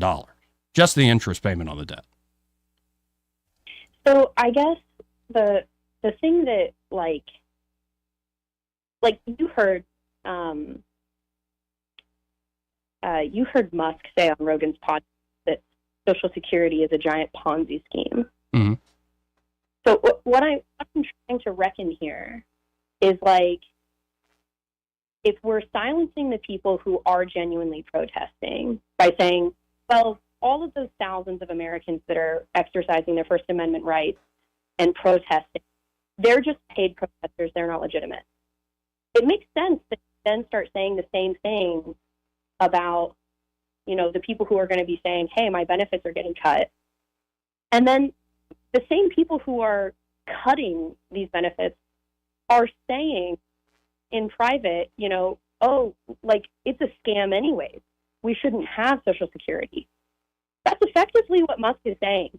Well, he's making a more technical point than that. And it's a point I've made and many people on the right and the libertarian world made for a while, is that the 35 trillion we have in debt does not account for unfunded liabilities. So you have all these beneficiaries in the Social Security system that are entitled to these benefits when they reach a certain age, and we don't have the actual funding to back it up, and the projections get worse and worse and worse. And so the way Social Security is sold is it's your account. It's Eddie's account. It's Joey's account. It's Aubrey's account. You pay in, and then you'll get it back when it's time. This is basic social insurance. Very quickly, when it was taken to the Supreme Court, they had to admit, no, it's just part of the general taxing power, and it will go into general coffers. And so instead of having a program where each individual worker works, they pay in, they get that back later as a form of a safety net, instead the government has just brought it into the coffers, spent it, and so current workers, as well as issuing more debt, have to make up for the beneficiaries coming in. And when you look at the total unfunded liabilities for entitlements, I think it's something like $105 trillion. So that's what Musk is suggesting as a Ponzi scheme. I would say it's not quite a Ponzi scheme because the government can literally force people to pay into it, whereas the Ponzi schemer has to persuade and con people into it. Yeah. I just feel like if you want to get rid of Social Security, there's a better way to go about it than what's being had. Like, if I truly believe in the philosophy of we shouldn't have Social Security, every American should be, liable for their own, retirement. And if they don't invest and save for that, or they get screwed over by the stock market and their investment savings and they can never retire, they just keep, getting pushed back because the economy is down. Well, that's their own problem. If I truly believe that, and I also don't want to immediately affect or hurt people, how do I eliminate Social Security? Well, first, you stop the payments. You stop the tax collection of it, right? So that everyone who is paying into it, you got to stop paying into it, and then you pay out the people who had paid into it, and there you go. You go from there.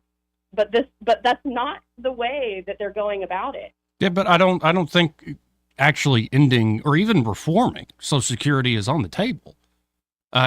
Talk of or reforming Medicare. Nobody's talking about changing the age of when you qualify for benefits or raising. I think the Democrat proposal is raise the threshold on payroll taxes to a higher income bracket. Sort of reveals it's not the individual savings account. It is a redistribution plan. But I don't find that. I think the efforts being made right now to look into improper payments are being spun up as an attempt to destroy the system, because anytime somebody does anything, there's an antibody response. If the last time I think there was an actual effort to reform it was during the Bush years, and of course that was squashed pretty quick. And I mean, to your point, I think a lot of Americans currently collecting Social Security would have been a heck of a lot better off if they were actually getting just like by the S&P index, get you a 7% return every year. That would be a lot better than the payouts they're currently getting through Social Security.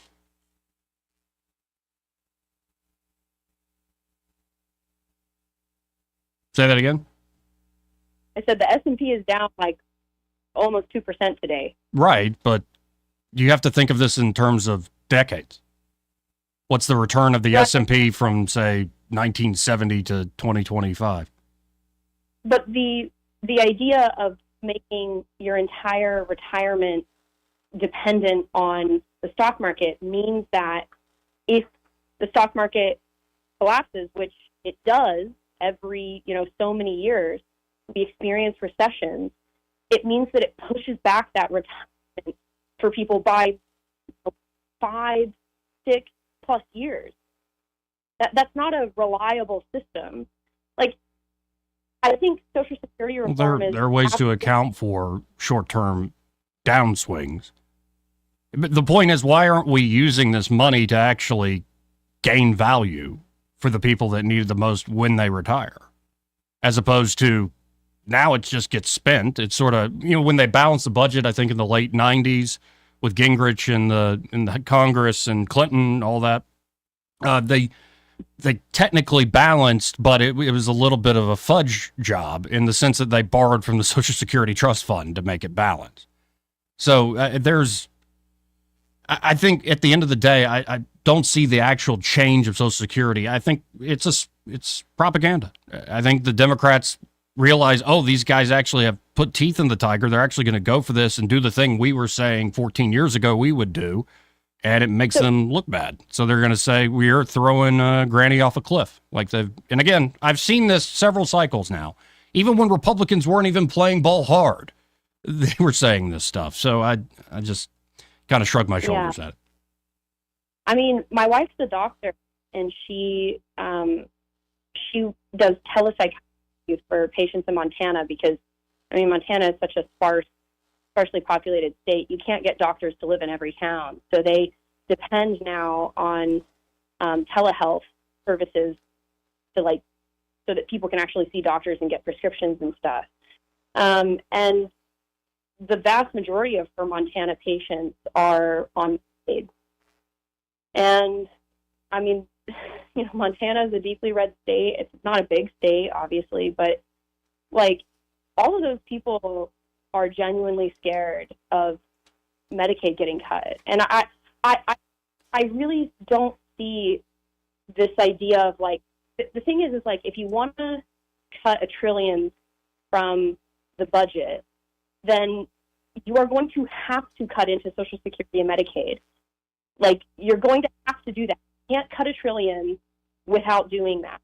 And if you're already coming up with these kind of unverifiable tales of, painting the toenails of transgender rats and people that are, 800 years old and saw the Mayflower on Plymouth. Those people are cashing Social Security checks. These wild tales that we can't really verify of waste spending happen to already be planned out. They already know that they're going to find, $800 billion or whatever.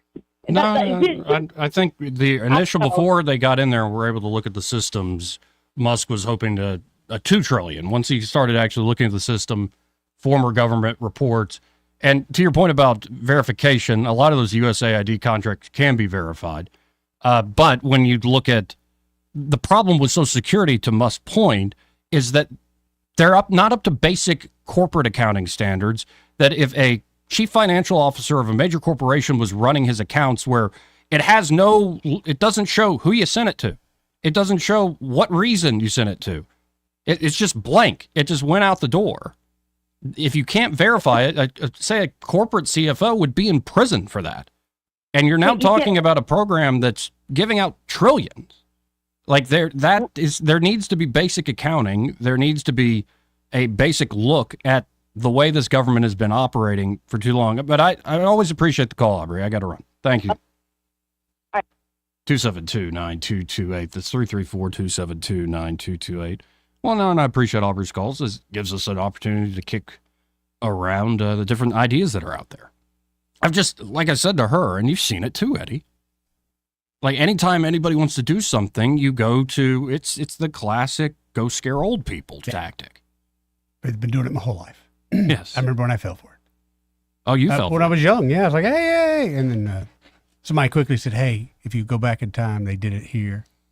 And you know what? They'll do it again. Yes. Oh, yeah. No, and it's the part that I get frustrated by it because in the name of helping people, you actually get them not just dependent on the check coming, but psychologically dependent on you. Yes. And that's just, it doesn't feel like freedom to me. Plus, it's a bet that you won't live long enough to get the money. It's a scam from the get-go. And it's a bet on you dying. So, sorry. And I'm not a huge fan of the government anyway, but these are reasons why. They take Joey's name. They take out a loan his name from day one he's born. I did have that realization. Like, I'm debt free. No, you're not. Oh, wait. The government is taking out a loan in my name. Right. Thanks, guys. You're going to get a call from somebody in a foreign country one day that says, Joey, you owe us $13 million. Well, and speaking of all this spending, do you want to hear from the actual fiscal hawk for a second in the Senate? Sure. Yeah. United States Senator Rand Paul, he's a no. Oh, yeah. That's surprised there is. Now, he's a vote for, get past the whole so-called cloture rule. Yeah. Like the filibuster rule. You need 60. Rand will vote for that.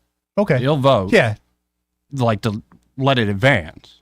He's not trying to hold up, but he just thinks, this is insane what we're doing. It is insane. Him and Thomas Massey, what's in the water in Kentucky? I like that libertarian streak there. Where is Mitch McConnell living in Kentucky? My God. But here's Rand Paul kind of explaining his reasoning. You know, the bill we're going to have to face this week will be continuing spending at the same level. These are the levels that were determined in December between Democrats and Republicans. These are the Biden spending levels. We know one result that will come from these spending levels, a $2 trillion deficit. So these spending levels exceed revenue by $2 trillion. There's no escaping that. So there's nothing conservative about these spending levels. No fiscal conservative should support this because it's going to borrow $2 trillion. That was the principle which once upon a time united all fiscal conservatives. So I will oppose it. I will propose an amendment today, and I'm hoping to get a vote on it. This amendment will take some of the Doge and Elon Musk cuts to foreign aid and incorporate them into the spending. I don't know if he ever got that vote. What a mess. And I am wondering, what's taking so freaking long in the Congress? I don't like this rope-a-dope stuff. That's what I feel like, dude. I feel like we've been down this road before. This part of the program brought to you by Josh and Leslie Ryder there at Dillon Rings. And at Dillon Rings, they are ready to help you with any and all of your jewelry needs. They are a full-service jewelry shop, so custom design work. Yep. An amazing selection Leslie has put together from high-end jewelry items to the everyday jewelry.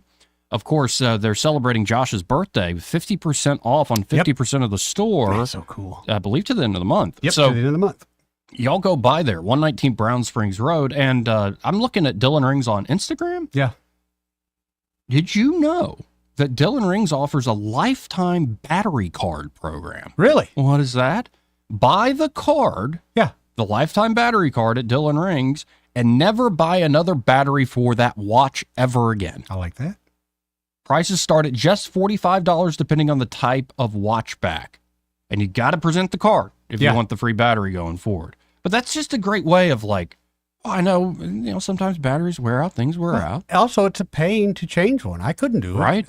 You got a guy that'll do it and you buy one time and you get a battery for life. It's beautiful. Do this. Beautiful. They have so many things going on there at Dillon Rings. We'll tell you a little more about them coming up. But again, just stop by 119 Brown Springs Road right here in Montgomery. It's just off of Atlanta Highway. Kind of the back end entrance to the AUM complex. Yep. I remember it's where the old fun zone used to be. I can still see the old platform out there when we go by Dillon Rings. Mm-hmm. And be sure to tell Josh and Leslie that Joey and Eddie, those fellas on the radio, sent you. We'll be right back. Want to carry News Talk in your pocket? Download the News Talk 93.1 app from the App Store. Available on iPhone and Android. Never miss a moment. Download now. This is your roving reporter, and today I am talking with an elk. Hey man, Mr. Elk, I was just wondering, what do elk do to take care of their money? Well, like most smart folks, we call David Ernest. You mean Alabama's most favorite asset preservationist? That's him, man. We call him up at 334-279-7431 or 205-479-0839. I see. Yes, he is our preferred money man. The money man with the money plan. You've been paying attention. Well, could you give us those numbers one more time? 334-279-7431 or 205-479-0839. And I just want to try to give you a heads up, man. Oh, what's that? I'm not an elk. Not an elk, huh? Well, then, pray tell, what are you? Knights of Columbus. I am not even going to make a comment. Well, the baby likes it. Hey guys, this is Todd Clark with River Region Contracting, your premier roofing contractor in Central Alabama. So remember the name, River Region Contracting, for all your roofing needs. We're not affiliated with any other roofing company in the River Region. We've been in the roofing business since 2005. We don't have to buy our leads, and we don't have to knock on doors when the storms come around. We have thousands of satisfied customers throughout Central Alabama. So call us at 334-356-8635. That's 334-356-8635. Are you tired of the mainstream media's biased reporting? Do you want to stay informed on the news that really matters to you? Look no further than 1819 News. At 1819 News, we bring you the latest in Alabama news, politics, sports, culture, and more. We've assembled a team of journalists with Alabama values dedicated to the truth and the truth alone. Visit us at 1819news.com today. That's 1819news.com. Subscribe to our newsletter. Honest News, Alabama Values. This hour of news and views is brought to you by our good friends at Alabama Home Mortgage. Alabama Home Mortgage, 567-4223. Visit them on the web at myalabamahomemortgage.com. NMLS number 1586368. An equal housing lender. For reliable electrical services in Central Alabama, trust the experts at Crosby Electric. Crosby's licensed and insured electricians are ready to tackle any project for your home, from troubleshooting, repairs, to installing new lighting and preventive maintenance. And Crosby understands the need for quality service for small business. Crosby is big enough for the largest job, yet small enough to bring real value. Visit CrosbyElectric.com to schedule your service. Crosby, powering Central Alabama with excellence. Rich Thomas Weather is brought to you by MPM Feed and Seed. It's time to get those gardens ready. From seeds to plants to fertilizer, MPM has what you need. Shop MPM Feed and Seed in Prattville, 1313 Highway 31 North. Open Monday through Friday, 8 to 5, Saturdays, 8 to 1. Rich Thomas Weather. Well, hi, everybody. Radar is going to be busy today with the first of two storm systems. Showers and thunderstorms become likely. Some storms strong, possibly severe. High today in the mid-70s. Low tonight down to about 57. Friday, a brief break between storm systems. We have a sun and cloud mix and a high in the lower 80s. There could be some storms in the overnight hours Friday night, possibly strong. But we're watching Saturday as showers and storms become likely again and continues into Saturday night and through the overnight hours. Some of the storms will likely be severe with damaging wind gusts and the threat of tornadoes. It is a significant severe weather threat, and we're watching it closely. From the Blue Water Weather Center, this is Rich Thomas. The River Region's News Talk Station. News Talk 93.1. WACV. News Talk 93.1.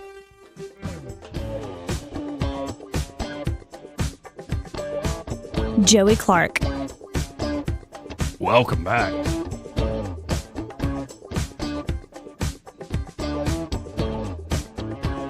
Let's go right to the phones. All right. Now let's talk to Babs. Hey, Babs, how you doing? Good afternoon, gentlemen. Joey, you are so impressive. A couple more calls from that lady, and she's going to turn into a conservative. That was so impressive the way you could answer her back. Well, thank you. I'm just blown away. That was just an awesome call, and your response was great. I'm so proud of you and Eddie. I just sat here and shut up and looked I pretty. listen to this show every day. I haven't been calling in. I almost 4 weeks ago I had knee surgery, so I'm just kind of sitting around being pitiful. But I do listen every day. I want you to know that all the time. But that was just very impressive, like I said. And she sure is a liberal, isn't she? Wow. So, Yeah, but she seems pretty cool. All other things. She's the one you can converse with, which is a big thing. absolutely. She listens. Yeah.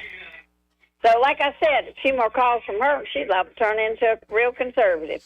Hey, I love you guys. I just appreciate all that you do all the time, Joey and Eddie.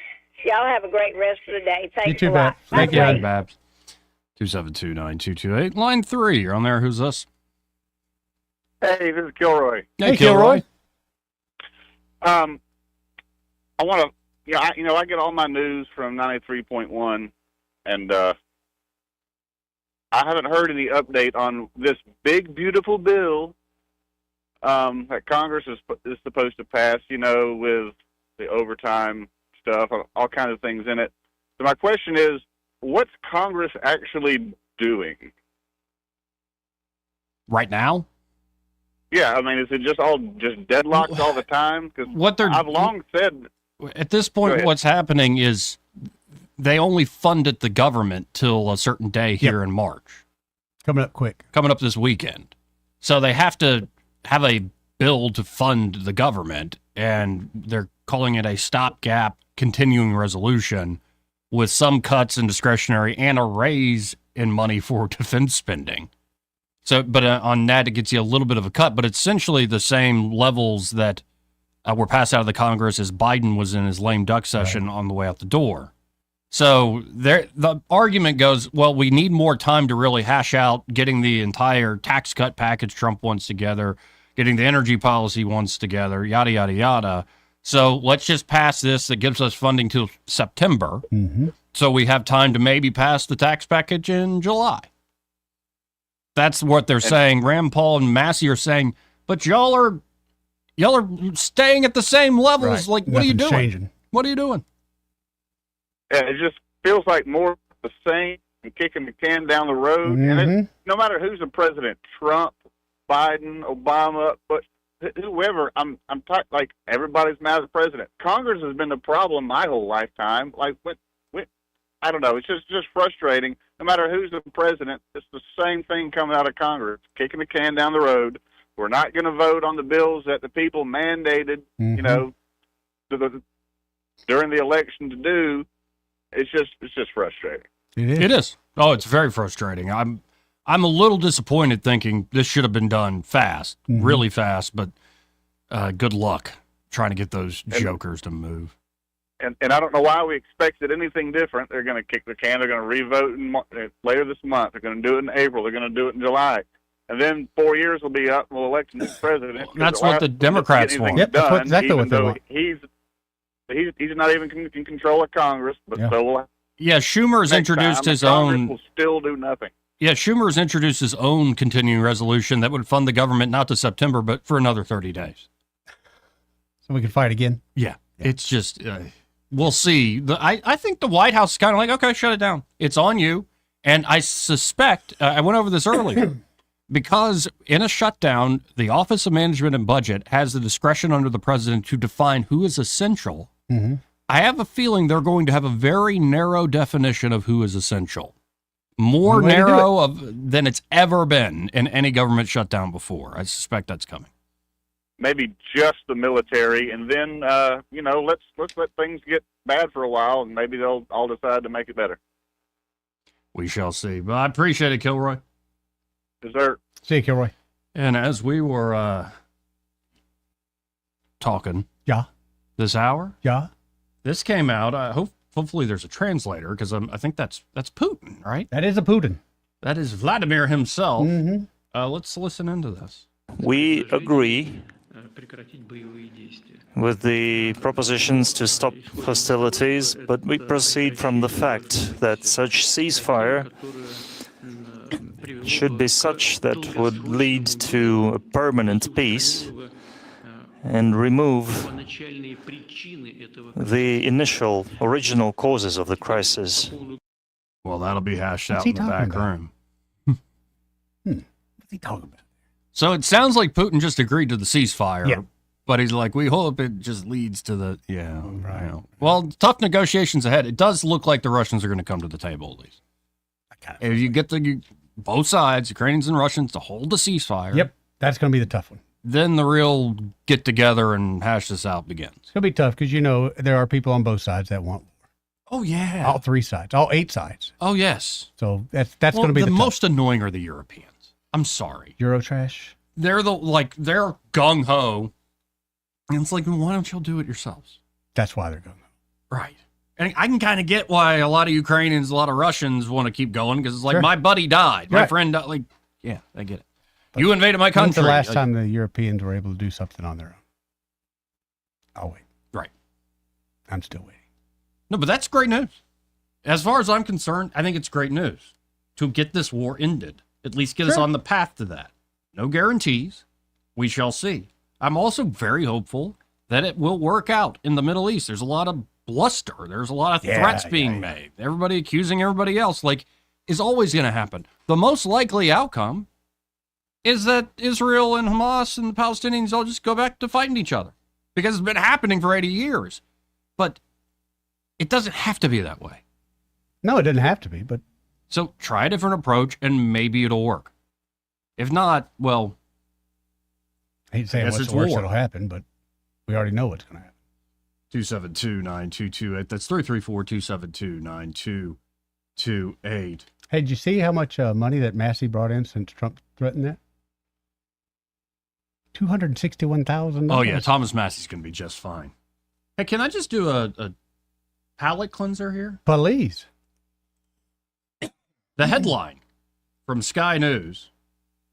Here, let me pull it up because that's such a flattering photo right there. The headline is married men 3 times more likely to be obese than unmarried men. Duh. Study says. So they did a study for a That thing. was a you waste just of money. Why was it a waste of money? You could go to, let's say, a Costco or a Sam's or anything on any given weekend and just study the married couples that come in and go, you know what? About 90% of the men in here and about 40% of the women have given up. Well, They're happy. what about the chubby single dudes then? What's wrong with them? Nothing. They just like to eat. Nothing wrong with them. You want someone with a little weight on them in case something happens. They get sick or something. You want them to have a little bit of a buffer. Maybe that's just when you get older like me, but I'm telling you, that's something to look for. I think at like Walmart and maybe somebody's fancy at a Costco or Sam's Club or something, Mhm. they need to install, especially in the Costco, you know, the big warehouse shelves and all Yeah. that, like little animatronic or digital RFK Juniors that like pop up behind the fast food or highly processed foods, highly palatable foods. You go, you're killing yourself. You're killing yourself. Their whole bakery section would be just him. Just constant little pop-ups. But man, some of those, like those Costco, like big old muffins. Dude, yeah. Like the chocolate chip one. Dude, the chicken, man. the rotisserie chicken. The I mean, rotisserie chicken's good. They're good meat. yeah, you go there. I remember going there on a Saturday when we were broke. We'd leave full. Go hungry, leave full. Oh, yeah, all the samples? Yes. Yeah. Most of it's like, do you want to sample this electrolyte mix? Yeah, I'm like, no. They've kind of gone away with some of those, I got to be Yeah, honest. you always have good food there. Yes. You know, one thing I've been wanting to try is it's like it's cheese that's grilled. I'm not talking about like a grilled cheese sandwich. My buddy Marcino. Yeah. Yes, dude. Is it good? It was amazing. He did it. I forget the type of cheese. It was a white Mexican cheese.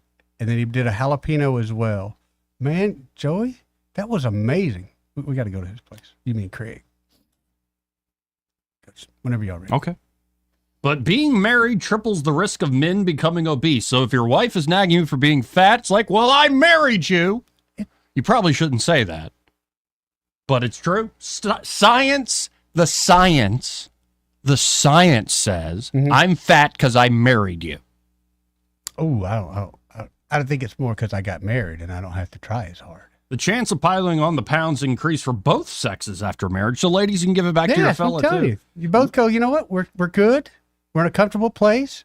I can take half your stuff. You can take half my stuff. Let's just get fat together. Women's risk of being overweight was 39% higher, and men's was 62% higher compared with unmarried couples. So it's not even like you can couple up. Why not? But married men were 3.2 times more likely to be classed as technically obese. How do you like that description? Eddie, you ain't fat, but you are technically obese. I've been told that once or twice. I was like, really? But, didn't do nothing for me. Huh.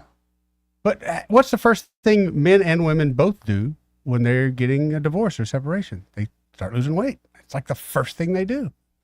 I'm never going to get married again, but I'm getting in shape. Oh, the study looked at 2,400 Polish people, typically age 50. Also found getting older increased the risk of becoming heavier in both sexes. Yeah, no kidding. Like, they had to do a study for this? No. Remember all these USAID money? Oh, yeah. I love that, like, the studyfinds.org, where you just go through these things. You're like, it's just common sense. Have you ever run into any that are like, I believe that not to be true, that you would challenge? Any studies like that where you just find that they're really counterintuitive? Yeah. I'm sure some exist, but usually the ones that make the headlines, you're like, duh. Right. Most of the ones I'm like, what do I still Maybe there's a whole cottage industry of like, let's go to the cocksure folks out there who think they know everything anecdotally, and let's do studies. Let's find studies with headlines that they'll be like, duh. So what I'm saying is you and I are both fools. Because we're kind of helping those guys. Yeah.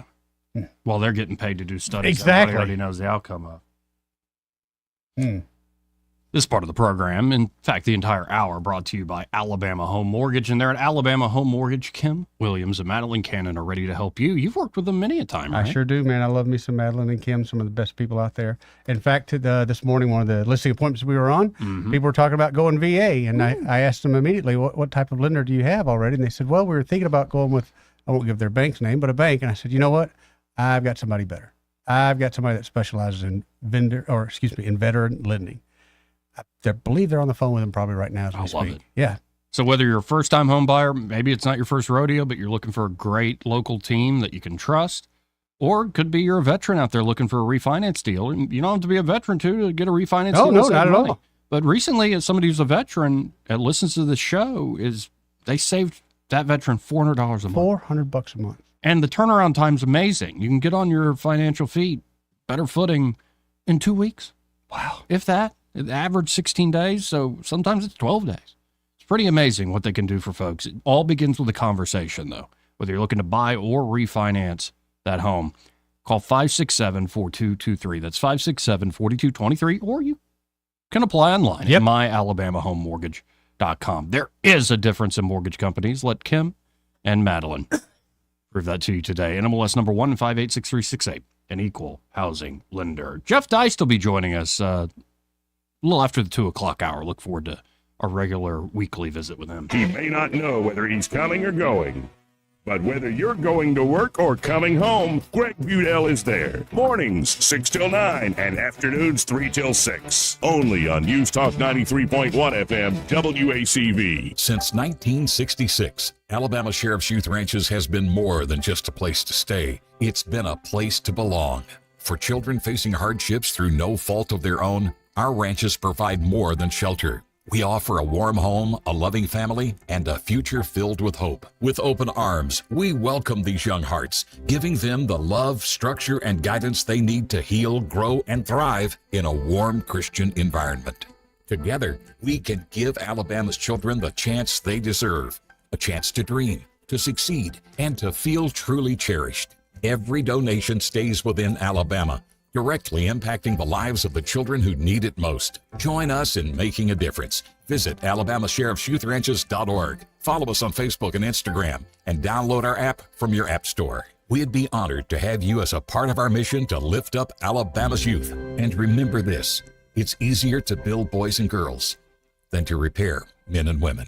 This hour of news and views is brought to you by our good friends at Alabama Home Mortgage. Alabama Home Mortgage, 567-4223. Visit them on the web at myalabamahomemortgage.com. NMLS number 1586368, an equal housing lender. Live local talk. The River Region's only 24-hour News Talk FM station. News Talk 93.1 FM WACV.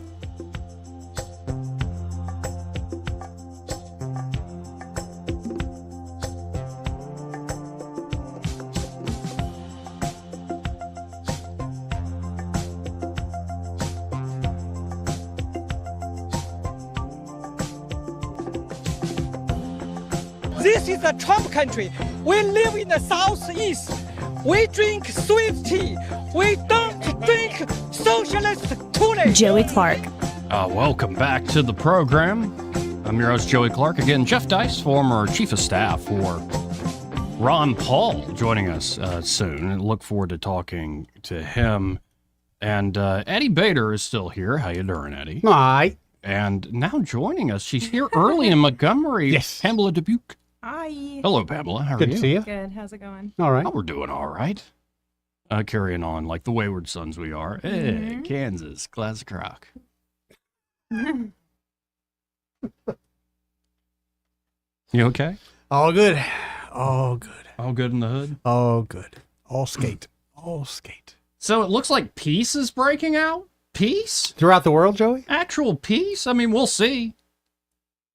I mean, war could always break out. That's how it works. You have peace, then you have war, then you have peace, then you have war again. And so on and so forth. Rinse and repeat. War is more profitable. But there does seem to be some good news coming out of the economy. Here, of all places, is CNN talking about that. What? Let's listen in. One issue for many Americans, the cost of living. So we just learned that consumer prices in February increased by 2.8% year over year, 0.2% month over month. Both of these figures were a step in the right direction, and both were better than expected. So this is definitely very encouraging to see, because it's going to, I think, relieve some fears that inflation was perhaps re-accelerating, because this actually breaks a streak of 4 straight months where I think you could see it on the chart all the way to the right, where the inflation rate was going in the wrong direction, right? It was going higher and higher. Finally, we're seeing it dip. Finally, we have some good. That's great. And that seems early to me. Yeah. But great to see those numbers actually getting out there. I think business people in general, especially large business, they have a positive outlook on the economy. They just know it's going to take us a little bit to get there. Mm-hmm.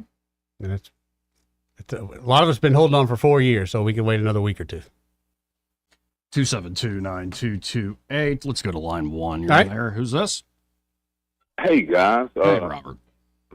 Thanks for letting me on. Do you love the show today?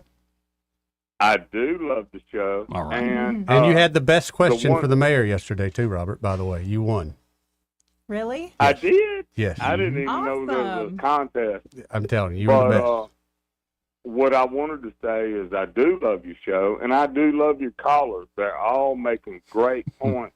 But this is my call, so this is going to be my point. All right. Mm-hmm. And, okay, I'm going back to the Senate voting on the House Republican CR bill. Okay. And, okay, I've been seeing that's what politicians do. They get on both sides of every subject. If it's on my side, da, da, da, da. If it's on the other side, da, da, da, da, da. But the Democrats are so SOL, or not SOL, SOS, stuck on stupid, and that's my saying. Like But you anyway, didn't say the other one. but what I want to say is, if you pass it, great. And there's no repercussions, what have you. If you don't pass it, hell, the Trump agenda is going to keep going. In fact, you just accelerated. And that's how stupid the people up there in that bubble is, because as high-powered as they are, it's the American people that run this country. And you shut it down, hey, you can quit blaming it on Doge and Trump. All he's got to do is say, hey, due to the Democrat Schumer shutdown, everybody go home and never come back. How about that? Yeah, that might be it. And then I do want to say, Eddie, on some other earlier stuff that really don't mean, like life things and stuff. I can't remember what it was you was talking about, but I fully agree with you, Eddie. You're absolutely right. Well, I appreciate Robert, that. I got to run. I appreciate the call, man. Thank you, Robert. Love that you love the show. We got to hit this top hour break. Again, Jeff Dice joining us after this.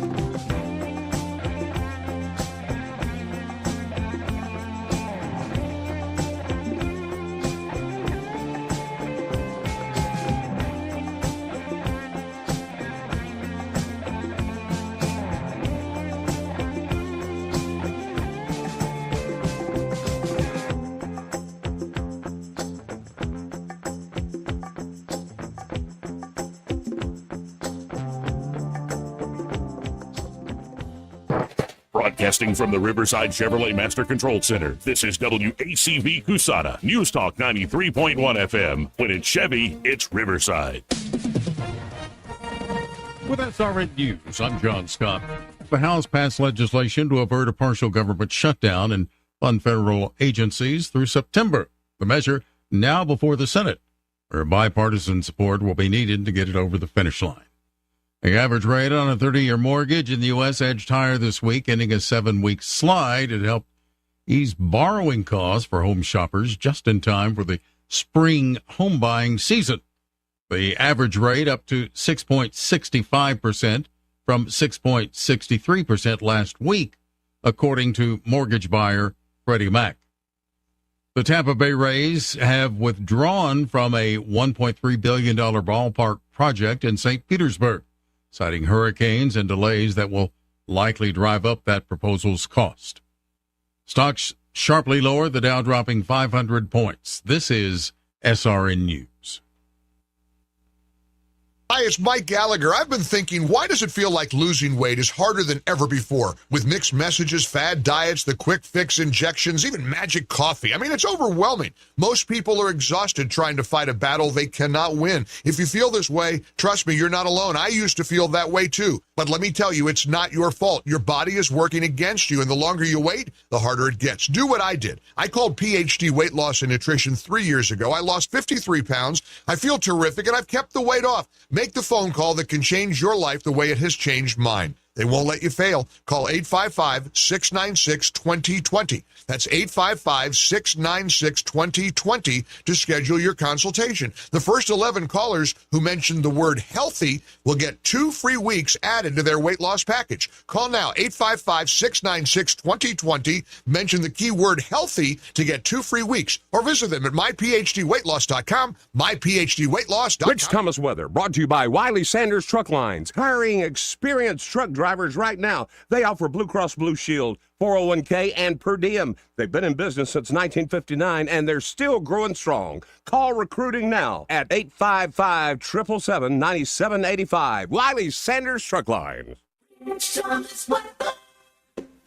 Well, hi, everybody. Radar is going to be busy today with the first of 2 storm systems. Showers and thunderstorms become likely. Some storms strong, possibly severe. High today in the mid-70s, low tonight down to about 57. Friday, a brief break between storm systems. We have a sun and cloud mix and a high in the lower 80s. There could be some storms in the overnight hours Friday night, possibly strong. But we're watching Saturday as showers and storms become likely again and continues into Saturday night and through the overnight hours. Some of the storms will likely be severe with damaging wind gusts and the threat of tornadoes. It is a significant severe weather threat, and we're watching it closely. From the Blue Water Weather Center, this is Rich Thomas. CB&S Bank has a long history of stability and a legacy of serving our community's needs for generations since we began in 1906. At CB&S Bank, we're here for you. All loans subject to credit approval, member FDIC, and equal housing lender. 1819 News. Alabama State Superintendent of Education Dr. Eric Mackey is remaining very calm despite the fact that millions of dollars in federal funding coming to the state of Alabama was halted on Wednesday by the U.S. Department of Education. That halt came on the same day that the department slashed its workforce by 50%. Dr. Mackey continued on with his duties for the day and expressed confidence that the funding will resume in a matter of days. Mackey also said that Alabama will likely have less federal regulations and burdensome paperwork attached to that federal funding when it does resume. The U.S. Department of Education is currently undergoing a massive overhaul that involves the Department of Government Efficiency, as well as the new Education Secretary Linda McMahon, who served under the first Trump administration as the director of the Small Business Administration. I'll be back with more Alabama stories after this. Did you know that 70% of people experience a potentially traumatic event in their lifetime, and that 6 out of every 100 adults face PTSD every day? Help us bring hope to these survivors by signing up for your Alabama Distinctive PTSD Awareness license plate today. The great thing is you can sign up no matter when your current plate renews, and the first year is complimentary. All you need is your VIN number on hand. Drive awareness, drive hope, and customize your plate today at atease.org. That's ATEASE.org. An Elmore County man is headed to prison for 8 years after sentencing from a federal judge. 31-year-old Desmond Howard entered a guilty plea regarding drug and gun charges. Back in the summer of 2024, Elmore County Sheriff's deputies responded to a domestic disturbance that involved Howard and a female. The female claimed that Howard had followed her home. A pursuit of Howard by police then resulted, and he tossed 2 items from his fleeing car that turned out to be an illegal drug called Molly, as well as a handgun. Howard has a previous felony conviction that prohibits him from owning a handgun. I'm Andrea Tice. For more news affecting Alabamians, go to 1819news.com. And while you're there, subscribe to the daily newsletter. This hour of news and views is brought to you by our good friends at Cole Plumbing, 279-8919. Cole Plumbing is number 1 in the number 2 business. You don't have to dig a hole. They have proprietary pipelining technology. Ask them about their tankless water heaters. Remember, when you have trouble with your bowl, call on Cole.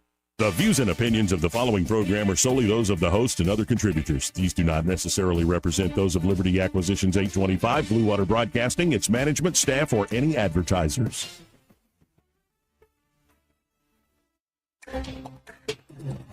It's time for Montgomery's conversational radio show. It's News and Views on News Talk 93.1 FM. To join the conversation, call 272-9228.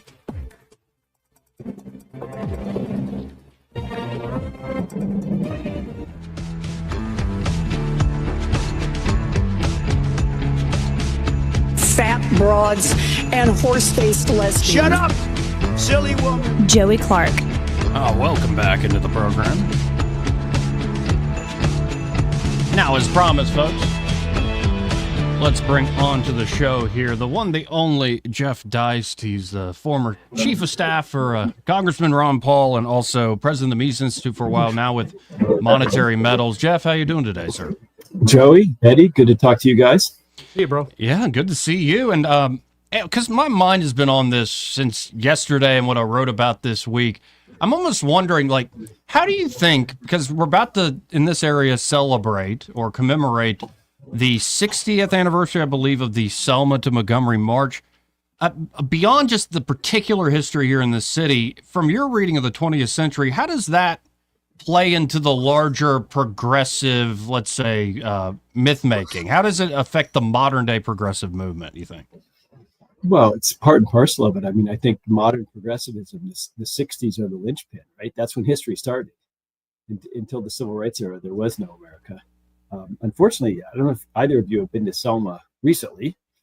Not recently. It's a rough place. You know, it's got a lot of very boarded up downtown, a lot of boarded up storefronts, a lot of decaying homes. I mean, you see this in other small towns in our state, but you know, the promise of the Civil Rights Movement, I don't think has been fulfilled in the progressive sense of making less affluent people better off, and so much of it has just fallen into racial demagoguery. You know, they view everything through this lens of race, which is getting pretty tiresome. And I think to a slight extent, Trump's winning is part of that pushback. That makes sense to me. The one angle I'm taking and trying to think through is Joe Biden not that long ago said this is the civil rights issue of our time, and he's talking, I think, about transgender children. if that's even a real thing. And is that a natural outgrowth of what happened in the 60s, that you would go from, the march from Selma saying, I am a man, just give me basic rights, to, well, now we need to butcher your child to prevent them from committing suicide. Sorry for being so crass, but is this a kind of the natural, logical outgrowth of this whole project? Well, it is the natural, logical outgrowth of progressivism, because progressivism, by definition, can never be satisfied. The past is always retrograde. The future is always better. We're always evolving towards some higher, superior state. And this is a very strange view of history if you read history, even U.S. history alone. But I do think that transgenderism is a real challenge for the left, because a lot of people aren't buying it. And the reason they're not buying it is simply that, look, there's every society, even ancient societies, have always had some form of trans and drag. Right, those things have always existed as subcultures, right, within society. So no one's denying that.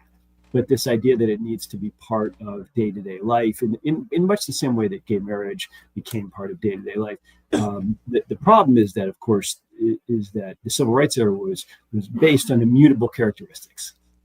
Right, you're born into a certain skin color, and gee whiz, I think we can all agree that not ought to consign you to a worse life simply because of that. But everything about transgenderism is action, it's choice.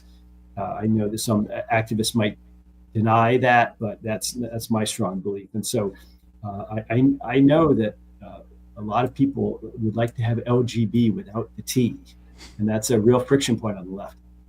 Yeah, and it also, I think one of the worst parts of this is somebody might just come by who they are, their basic identity, and it's inherently politicized, where it's not enough for you to, just be a normal man, let's say, and you're gay. You have to use that identity to help us queer the norms of society and overthrow the capitalist, white supremacists, yada, yada, yada. You kind of know the drill. And to me, that almost seems like an insult. You're not actually respecting people. You're using them as cogs in your big machine to remake history, I suppose. Right. And what it does is it makes everyone born immediately a political actor, right? In other words, your very identity forms the root or the basis of your worldview or your politics. And that shouldn't be. There's lots of things that we don't think too much about in terms of differences among ourselves. I mean, Auburn is a town that has a lot of Korean folks, a lot of Indian folks, a lot of Black folks, a lot of white folks. And, I think this goes pretty much unremarked on any given street. We don't have to make political hay of it. And we did see Trump, I think, move some of those coalitions, rearrange them a bit. Some of those things, that coalitions that Democrats have always taken for granted. But it's unfortunate, I think, the politicization of everything in life, which is really what woke is. It's a way of looking at the world that politicizes everything and views it through critical theory. And of course that's going to apply to your sexual preference or whatever it might be. And if we don't get a grip on this, and the population becomes increasingly diverse in terms of race, ethnicity, nationality, religion, birthplace, etc. Look at the UK, where a much higher percentage of people are foreign born, and almost a bare majority of people below 18 are foreign born in the UK. So when you start to get into a scenario where everyone is rooted in identity politics, and those identities are expanding, that's a recipe for trouble. And that's why I think people get in trouble talking about, well, we have a common heritage. That's considered a loaded word. Or this country was founded by Europeans and mostly men, and this and that. But people think that has a whiff of fascism or something to it. But the reality is that there's no evidence beyond maybe Singapore with Lee Kuan Yew that multiculturalism really works as a political model. Yeah, and usually in history it ends up with a strong man, I believe. You need that strong center to hold all sorts of disparate groups together.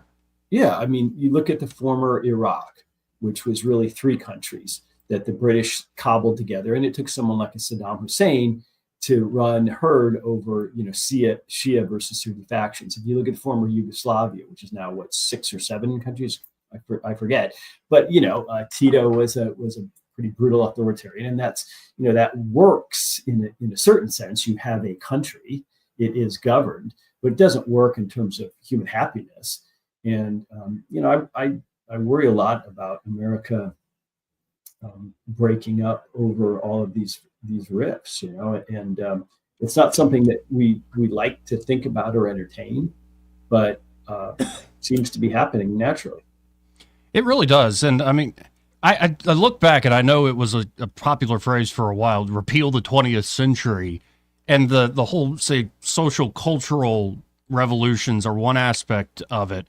But I think what now is being really tested is the administrative state. But where do you think the 20th century really goes off the rails? I mean, do you start with Wilson or FDR or a lot of the cultural upheaval? I mean, how do you look at that? Well, yeah, everything in politics, you have to look 30, 40, 50 years back. So really, when you're talking about some of the early injuries of the 20th century, which I would consider Wilson, coming out of World War I, even before World War I, central banking, and then in the 30s, Social Security, the income tax in 1960, and all of these things really have their roots in the late 1800s, in the progressive era that started then. So the 20th century there's a mythology surrounding it in the West, and especially America, because we happened to win World War II.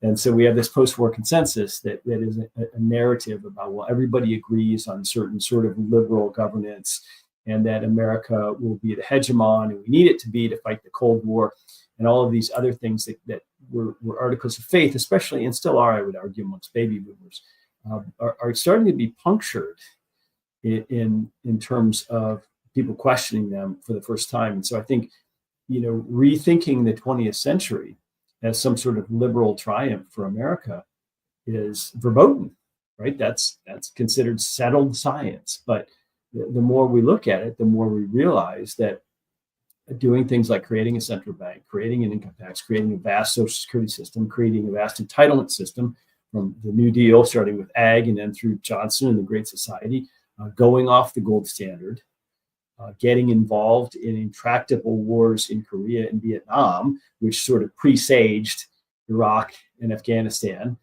maybe 40 years later. We're starting to rethink these things because the bills are coming due, and younger generations are not feeling this love for this post-war consensus because their own personal financial and social situations are not so great. So it's, like you said, the administrative state's being attacked. Everything feels like it's in flux, which makes people uneasy. But, for people who feel like they're on the bottom of all this, then flux is good. They've got no place to go but up. It's more sort of the baby boomer cohort with their houses and their retirement dollars and everything, who is insisting that we keep thinking that it's 1985. Yeah, and I just love seeing it seems like it's not a total victory, but it is an upsetting of that whole consensus. I think the one that's going to stick the most may be cultural, unless it gets really decadent and weird, like the trans stuff. I think those divides will always be there. And honestly, I think the Black American experience really is unique in the country's history and should be seen that way, despite how the politics are played in the moment. But when I look at, say, the change we're seeing in at least Trump's mentality when it comes to war and how you engage in foreign policy and diplomacy, I think we just saw Putin saying, yeah, we agree. We think the ceasefire is a good idea. We hope it actually leads to a full end of the war and addressing underlying issues. So that's a big hedge, and I guess it'll be worked out in the back room. But as we're watching this coalition Trump has put together, where could it possibly start to fray? I know I asked you last week about sort of the old libertarian conservative alliances, but I'm trying to put together this coalition of, you still got your tech bros. They seem all in on this. You've got your traditional conservatives, and you have the uniquely Trump folks that used to maybe be working class Democrats, and you have your more libertarian types as well.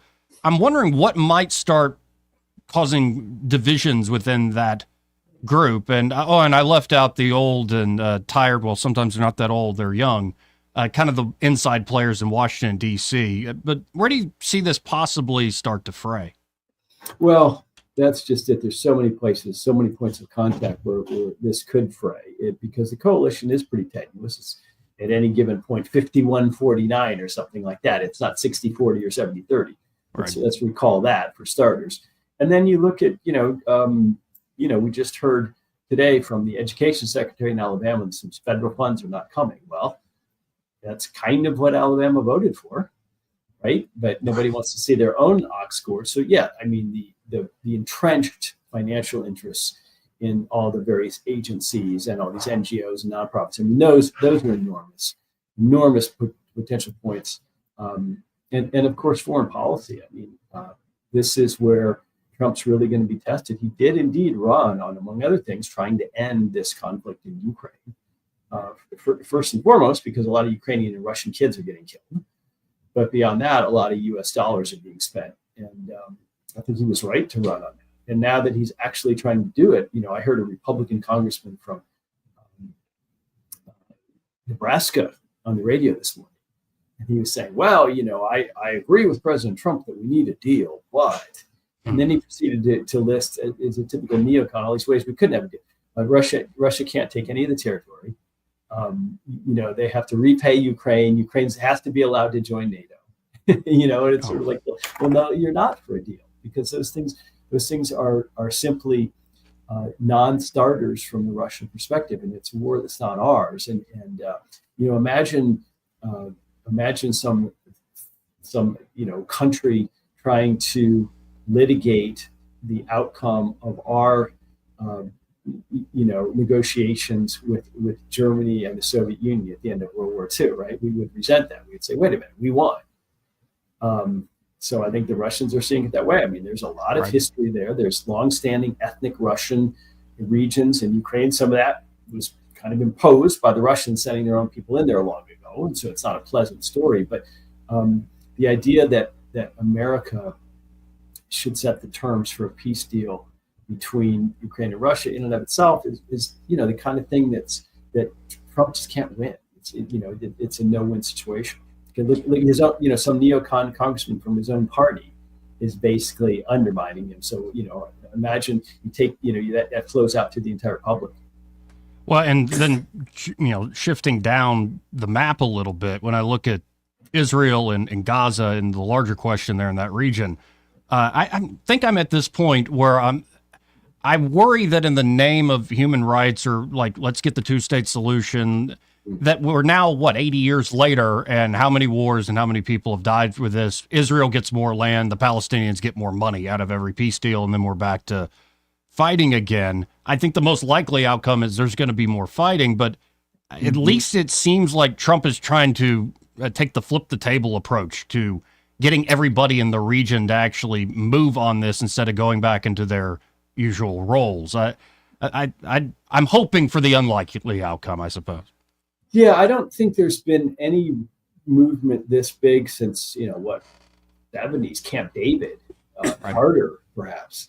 And so when he first floated that idea of the United States sort of owning or controlling Gaza and turning it into a development area, that sounded crazy and very Trumpish and very funny at the time. And my strong belief is that Netanyahu, who was standing next to him, did not know that was coming.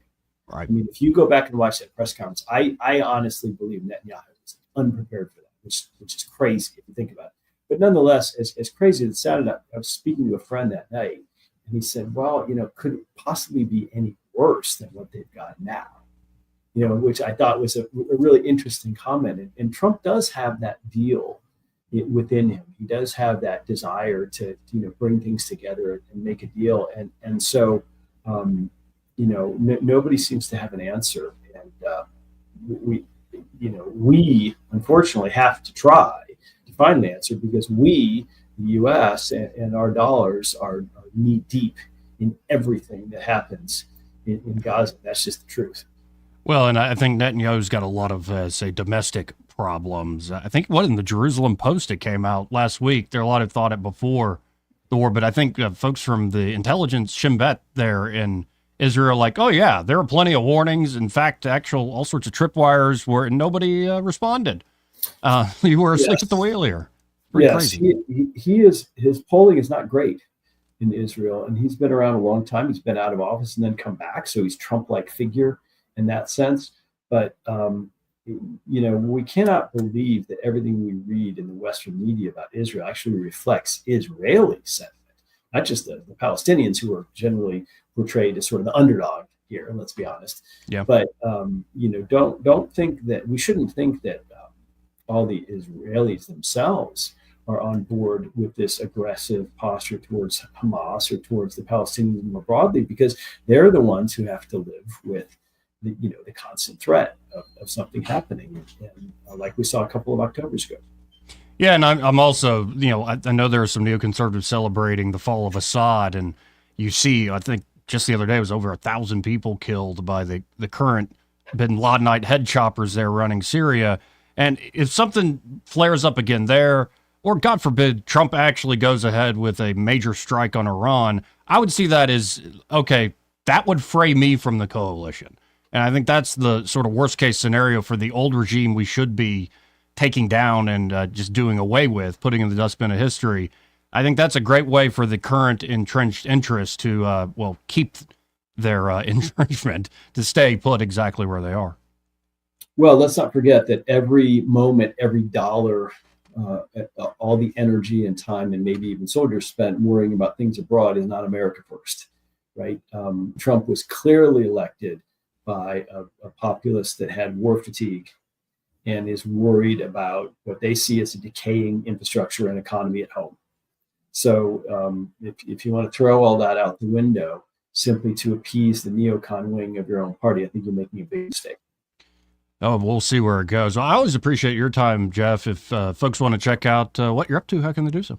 Well, check out our website at monetarymetals.com is the website of the business I work for, and you can find me on Twitter at Jeff Deist, all one word. Appreciate it as always. Do it again soon. All right, Joey. See you. Again, folks, that is Jeff Deist. Always appreciate his time. Really great having that gentleman on.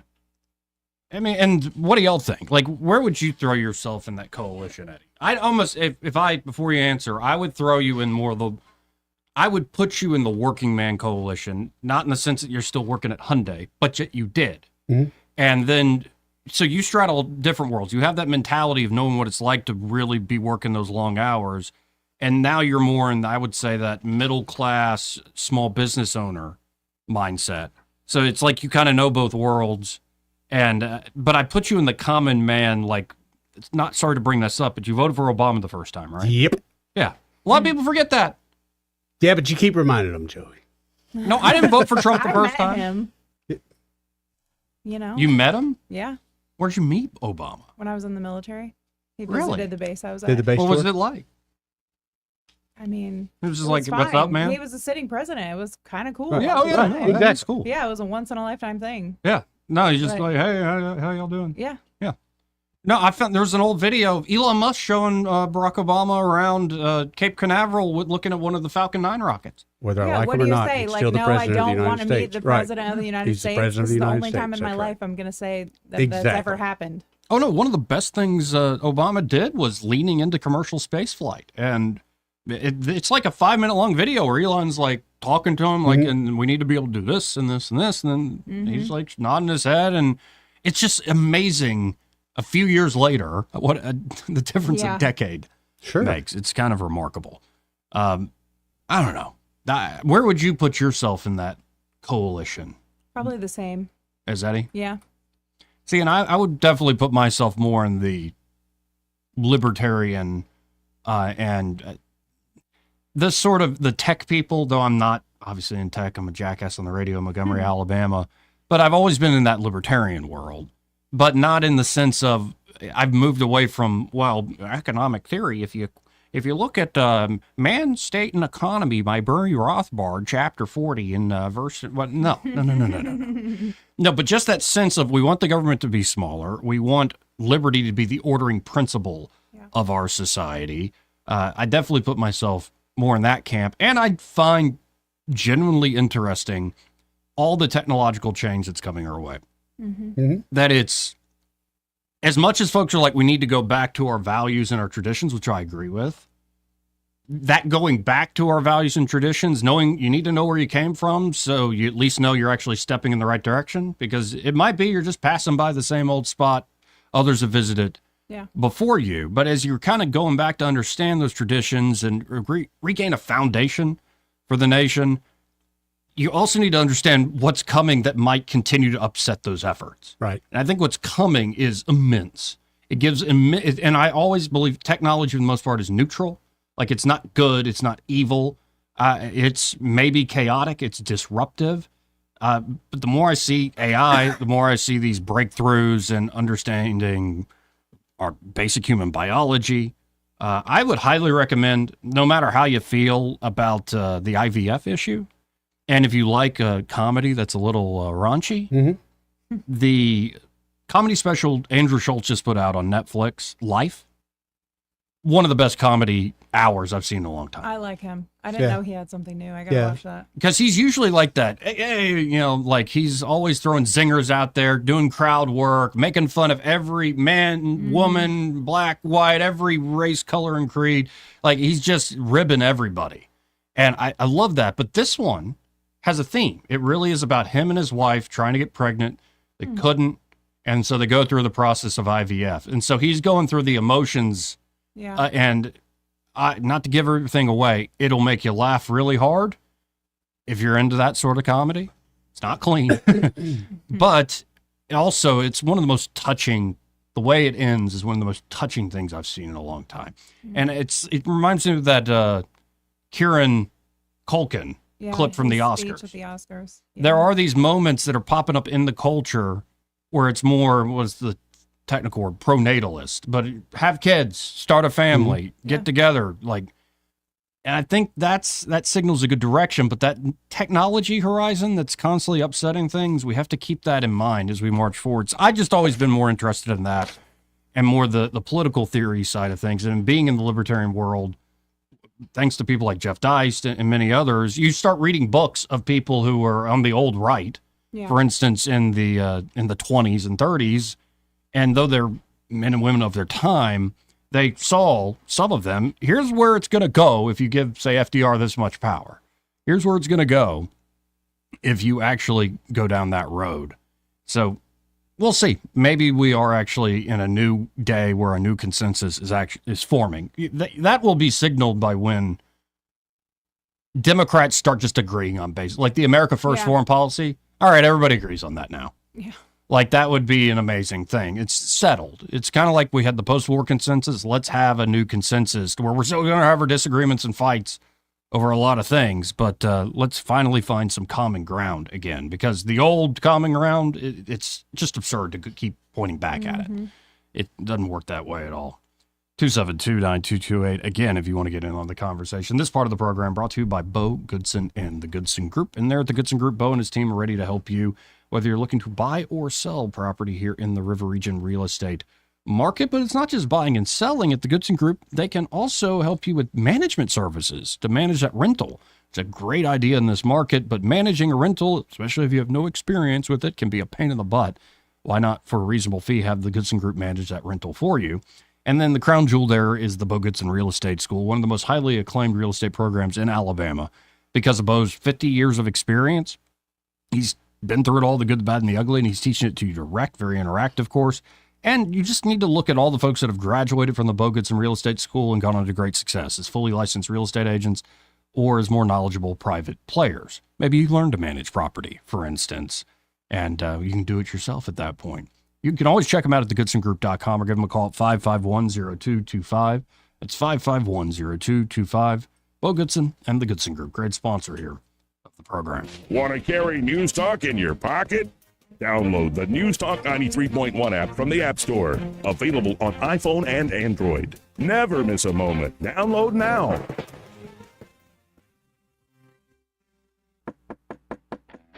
Hello, everyone. Robbie Pelt with Capital City Roofing.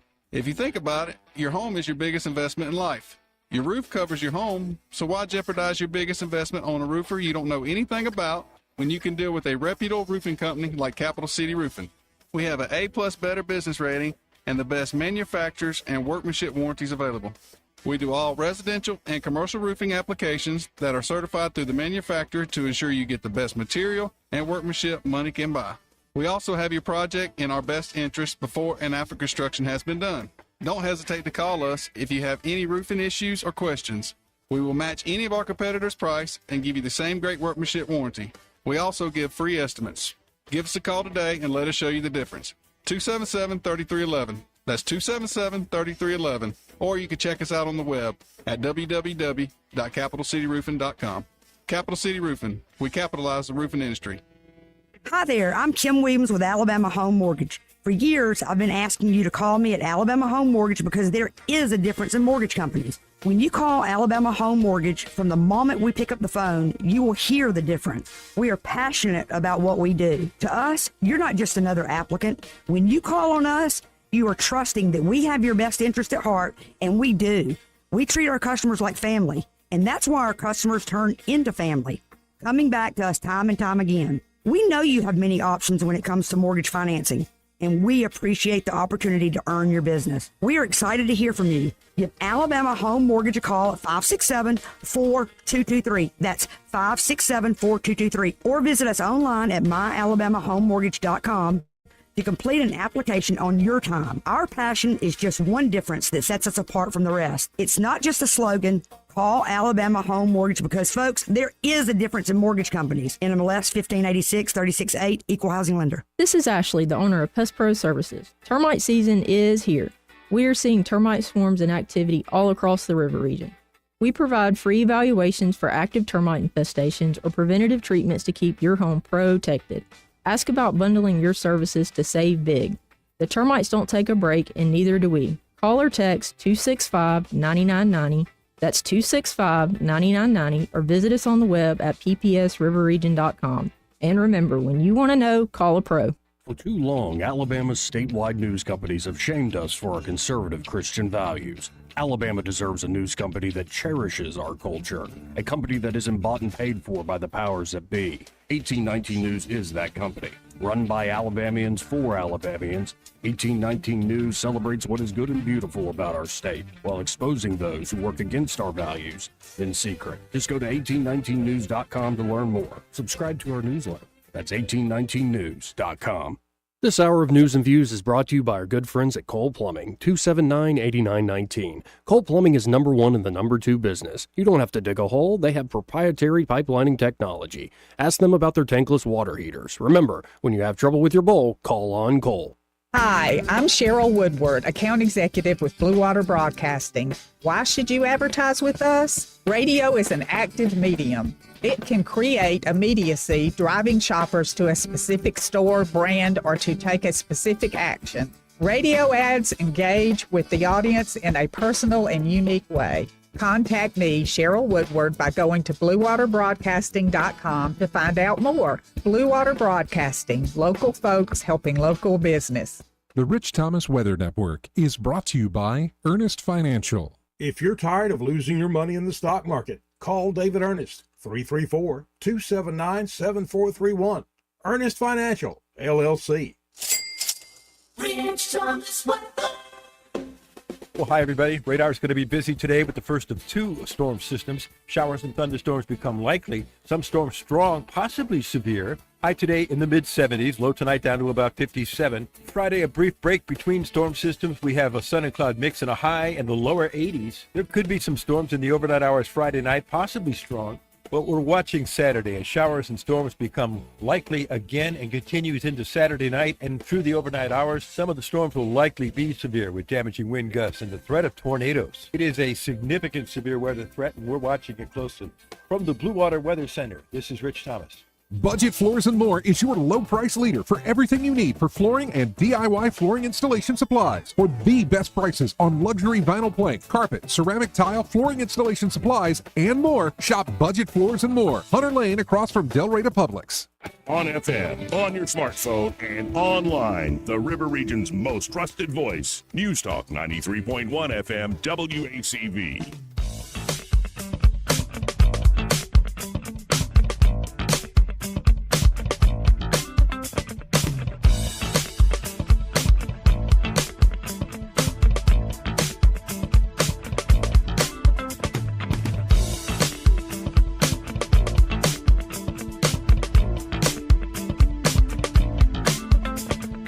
Joey Clark. Welcome back. I like this one. Yeah, this is recent. Spacey. It was a lot of fun to do the bass on this one. Especially because it also does these starts and stops.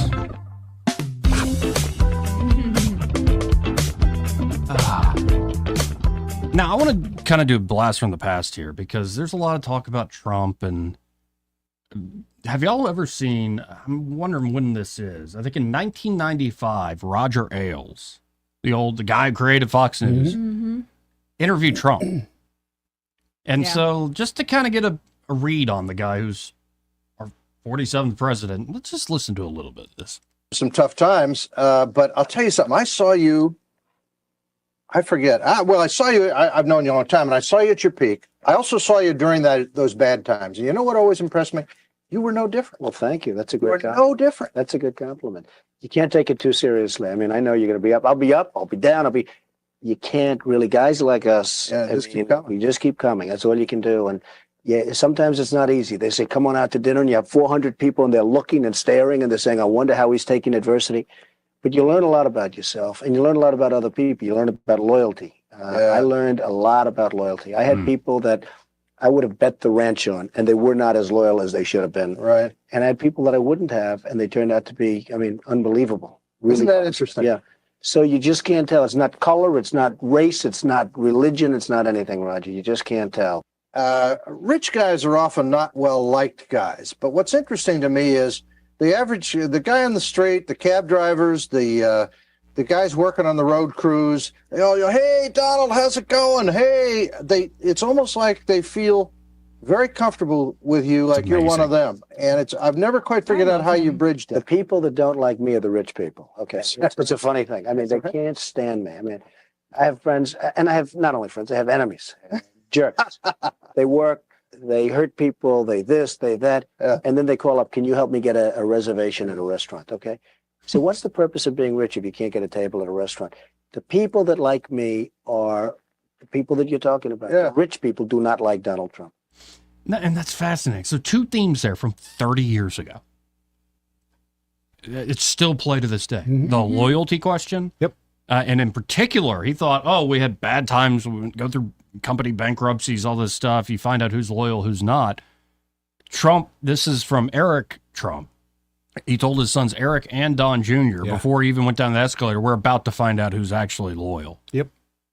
Because we got a lot of folks that will kiss our butts and want to be at all the events together and get the reservations at restaurants. Yeah. And then you add to that, again, this was 30 years ago. You connect more with the everyday person than you do the other rich. How does that even work? And I think it's remarkable how consistent this guy has been for so long. Whereas you can find all these politicians that have been up there, you can find them twisted like a pretzel every which way. Yep. His just authenticity is what I've always liked about him the best. And you were a Apprentice fan? Yeah. When did you, what, I never got into the show, so.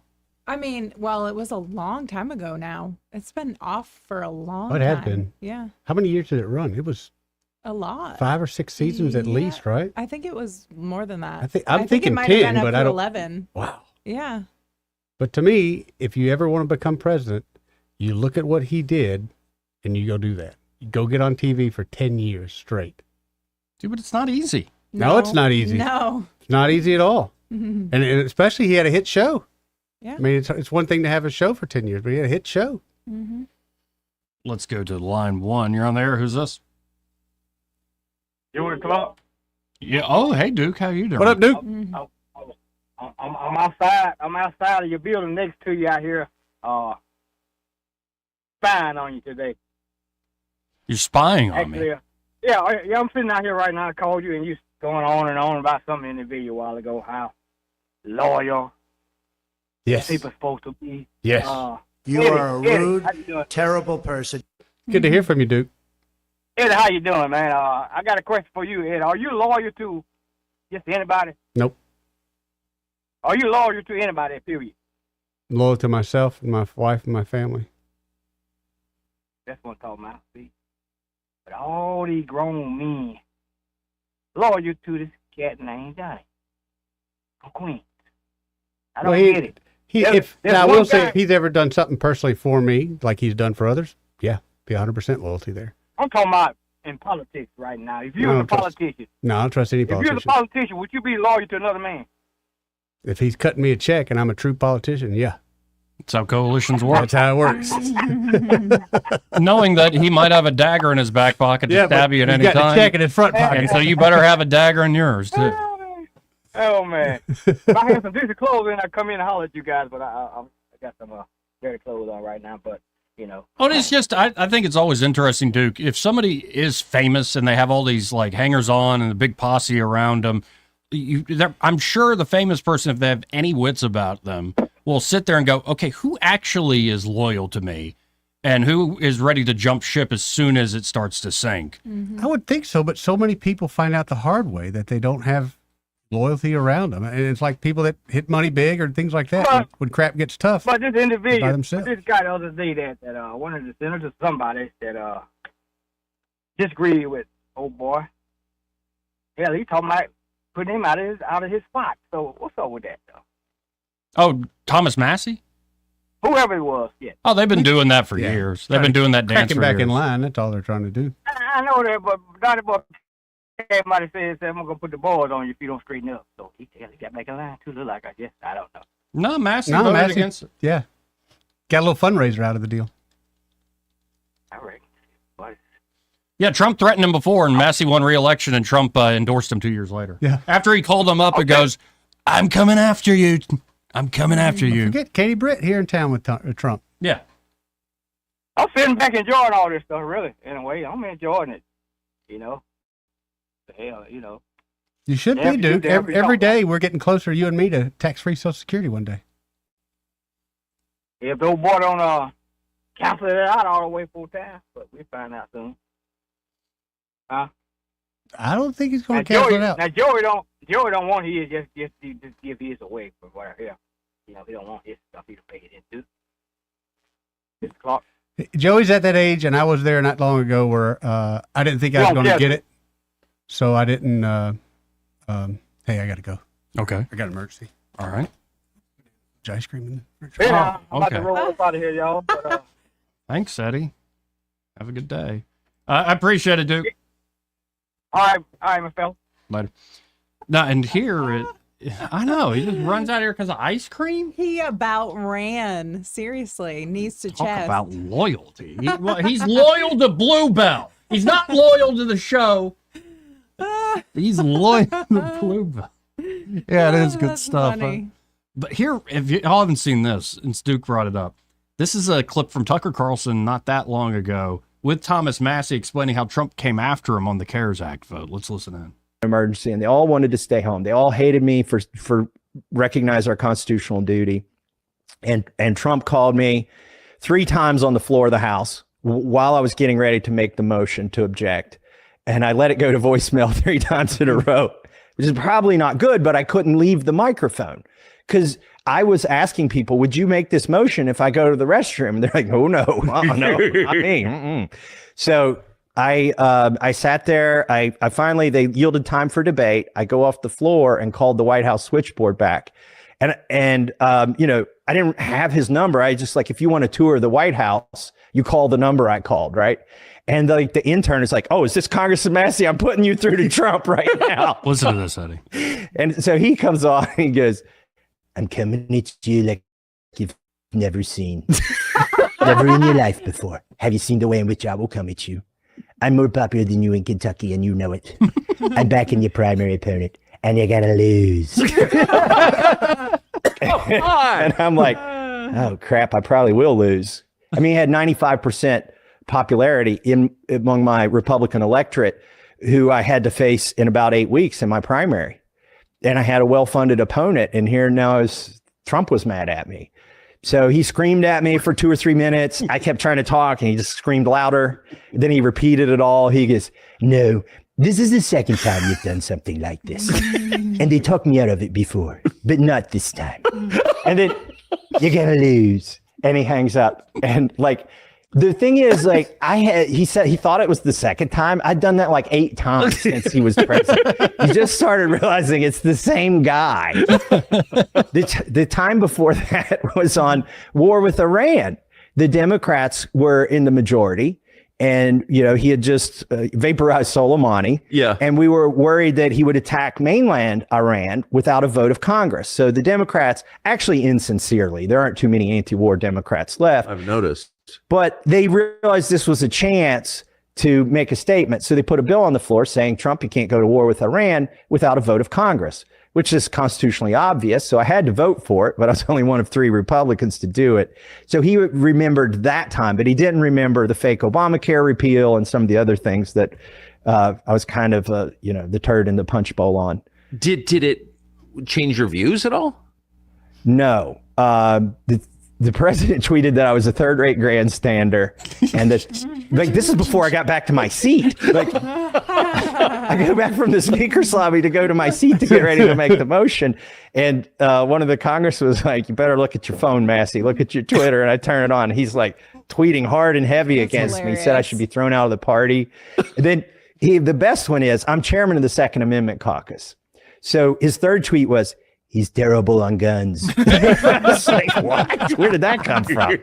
Have you seen my Christmas card picture? I love how his Trump impersonation, there's a lisp on the backside. Yeah.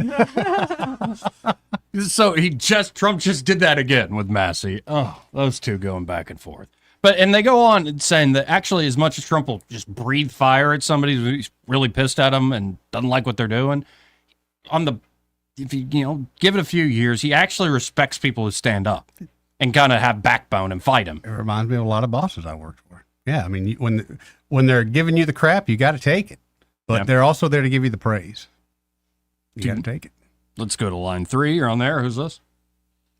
Hey, Joe, this is Jeff. How are you guys today? Hey, Jeff, how you doing, man? I'm always good. I've had to hang up a few times because of work, but I got 3 things, and then I'll let you go and listen. Number 1, Joe, you did a 6-hour marathon last week, and I got to tell you, being in the car and so much going on every day in politics, I really appreciated getting to hear the actual news instead of trying to be funny, and that was a really great day for us. Thank you for that time. Appreciate that. Number 2 is that I am afraid that with all of the corruption, they are discovering that if they do follow the money, there is not going to be investigations, indictments, and prosecutions. Because if there is no indictments and prosecutions, we are destined to be right back where we are now in the next 12 to 16 years, and that really gets me. And number 3 is that if you go back and listen to the 80s and 90s, early 2000s, Donald Trump just speaking to reporters or interviews, he talked a lot about politics, possible becoming president, and he has never wavered from the same belief system and processes that we are seeing now as president. So it's really refreshing that the authenticity and integrity has always been there with this guy. And if the only thing that is causing the corruption or the destruction of Elon Musk's property is the media. This is completely derangement syndrome media driven. Yep. Because everyone loves this guy until 6 months ago, and all of a sudden he's the devil. And the mainstream media control what is going on to him right now. So I'm going to hang up and listen to you guys, and I hope that a congressman will hold these corrupt politicians accountable so this doesn't happen to us again. Thank you. Appreciate it, Jeff. No, and right now, I think the biggest disappointment in the cabinet, it ain't Rubio, it ain't Hegseth, it ain't even Bessent or Lutnick or any. Right now, it's Pam Bondi. Pam Bondi, which surprises me, to be honest. I didn't think that would be the low ball there. So I'm willing to give it a few months. I'm more disappointed with they haven't gotten the House together with the budget and stuff in Congress, because I think they could have. Maybe I'm wrong about that, but I'm willing to give a little bit of benefit of the doubt to you've been put in charge to run the FBI, but not just run it, clean house. Clean it. Mm-hmm. You've been put in charge to really clean house at the DOJ. I suspect there are a lot of roadblocks in those two's way, Patel and Bondi, that we don't know about. Now, I get why everybody's like, get on top of it now, go for it now. But I think Kash Patel came out there looking into Judge Merchan, remember one of the judges going after Trump, looking into his daughter's organization. Did they make money off that case? So there's some of that going on. But the thing with criminal prosecutions is they cannot be just by the hip. You actually have to have a predicate. And I think it would be a waste of time and resources and continue to destroy trust in the DOJ if you just go after folks to go after them. What you need to do is have the goods on people that really did break the law and abuse their power. More than ever, you got to have the receipts now. And I just suspect with some of this, it takes time. I also suspect there are a lot of people, like I said, putting up roadblocks, compartmentalizing things, trying to destroy evidence. Some of that's leaked out into the press. But when you're talking about the FBI, you're talking about the intelligence agencies, Tulsi on top of them now. That's a 4-year project, I'll put it that way. Sooner better than later, though. Yeah, but at least I feel like we've got some right leadership. We seem to put the right people in there. Now let's give them a chance to do it. But I am getting impatient. Yes, likewise. This part of the program brought to you by Dillon Rings, again. And Dillon Rings, they're a full-service jewelry shop. Go by and, if you've got a nice watch, like you're in the nice watch club, and you want to make sure you always have somebody who can replace that battery for you in particular, go get a lifetime battery card there. Starting at like $45, and all the price depends on your particular watch. But whenever you need a battery change, they got your back there, Josh Ryder and the team. Of course, they have an amazing selection, great inventory Leslie puts together, from high-end jewelry items to everyday items, or maybe even like, say you got like a little niece or daughter or something, like get them their first piece of jewelry. Yeah, that's really special, man. I have a 5-year-old daughter, and I can't wait to get her something. Yeah, they had this bedazzled paper clip. Like, it's a fun little thing like that. Yeah. I thought about doing the permanent jewelry with her. Oh, yeah, with the adding bracelets. something like that would be cool. I love that. And also custom design work by Josh there. Spa treatments, maybe it's jewelry you wear all the time that it's faded a little bit because you wear it all the time. It'll shine and shimmer like brand new after one of those spa treatments. They do appraisals, they do repairs, they do it all. So y'all check out Dillon Rings today. And don't forget about their 50% off on 50% of the store, celebrating Josh's birthday till the end of March. Just stop by today at 119 Brown Springs Road here in Montgomery. And be sure to tell them that Joey and Eddie and Pamela, those folks on the radio, sent you. He may not know whether he's coming or going, but whether you're going to work or coming home, Greg Budell is there. Mornings, 6 till 9, and afternoons, 3 till 6. Only on News Talk 93.1 FM, WACV. It's Johnny from Sinclair's on Bond Road. We've been in business almost 30 years. Sinclair's East. Vaughn at Taylor. I think if you hadn't tried us, you should give us a try. We've got a great menu, offered anything from chicken fingers, wings, salads, fajitas. At lunchtime, we do great country lunch with different vegetables and different meats every day. Sinclair's, where you get great sandwiches and our daily meat and 3 special at lunch, to great pasta, chicken, steaks, and seafood for dinner. Our most popular items are, we got a soup called she crab soup, which is extremely popular. We've got a bunch of pasta dishes, which people love. Mediterranean chicken is my favorite. Sinclair's. We do live music, light stuff on Wednesdays and Thursdays, and then on Fridays and Saturdays,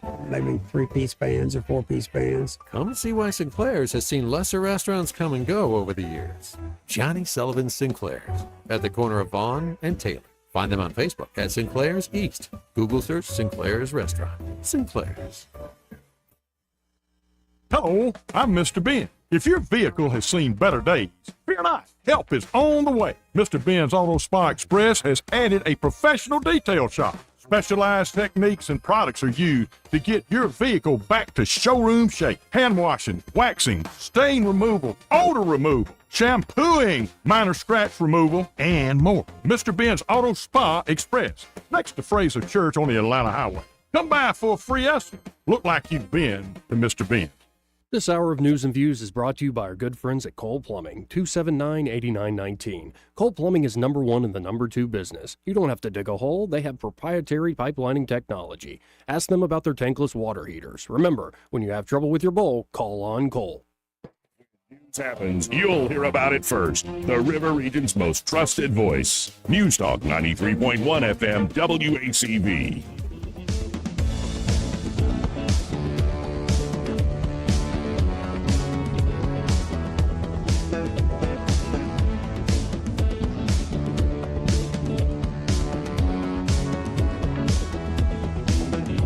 Joey Clark. Welcome back. Normally at this time we talk to Ray Bowles from Prattville Carpet, but he's busy, which is not a bad problem. Yeah, that's a good sign. He's out laying rugs somewhere. Exactly. Yep. So they're at Prattville Carpet. They will do a free in-home measurement. Yes, they will. Just 285-8117. They'll come on out, measure, and then once you pick out the product you want to use to resurface an area, they'll get the job done. And it's not just carpet, though. That's the name, Prattville Carpet. What, you got traditional hardwood? Right. You got luxury vinyl plank. Great stuff. Got some hardwood flooring. You've got carpet. One of the biggest things that they do, and I've seen that they do really well, is the backsplashes, whether it be in the bathroom or in the kitchen. Yeah, it's beautiful, man. Beautiful. And I know they've also trained up on the new epoxy floors. Oh, so maybe yeah. do a porch or like an open kind of I've space. seen some garages, and one guy did his, Joey, like it looks like asteroids. It looks like it's the coolest thing in the world, man. And it's a garage floor, and I think it's warranted like 5 to 10 years. I mean, that's instead of just having a concrete floor like a lot of people have, if you're going to do something special with your garage, start with epoxy in the floor. Again, that's 285-8117. When you call them up there at 285-8117, be sure to say, hey, Eddie and Joey, those guys on the radio sent you. So what did we learn today? Loyalty might be an issue for me when it comes to food. I noticed. I've noticed. How about I just keep a nice, like a cooler over here with ice cream. I'll have to train you like a. I don't know, because there are times when I'm like, not in the mood for it, but when someone sends you a picture, ice cream. Yeah, I'm about to say, do I have to get like cheese balls and a clicker? Shake. I would be better with Reese's cups. Oh, Reese's cups. Yeah, okay. The little minis. Yeah, that would work pretty well. Right. Probably. You'd probably have me trained in a week. Yeah, I'll get a Pavlovian response going very quickly. I don't know why, but whenever I'm around Joey, I really like that guy. Yeah. He's always giving me treats. Yeah. He's so good. Well, we learned Trump likes loyalty, but I think we already knew that. Right. We learned that somebody just gave me my man card back today. That's right. So that's very sweet of him. We learned that Robert loves the show. Oh, yeah.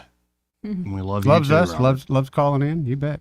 And we learned that, well, I already knew this. Always good seeing you, Pamela. Love I love it when you stop by early. Me too. And y'all stay tuned because Pamela and Greg, they are next after this.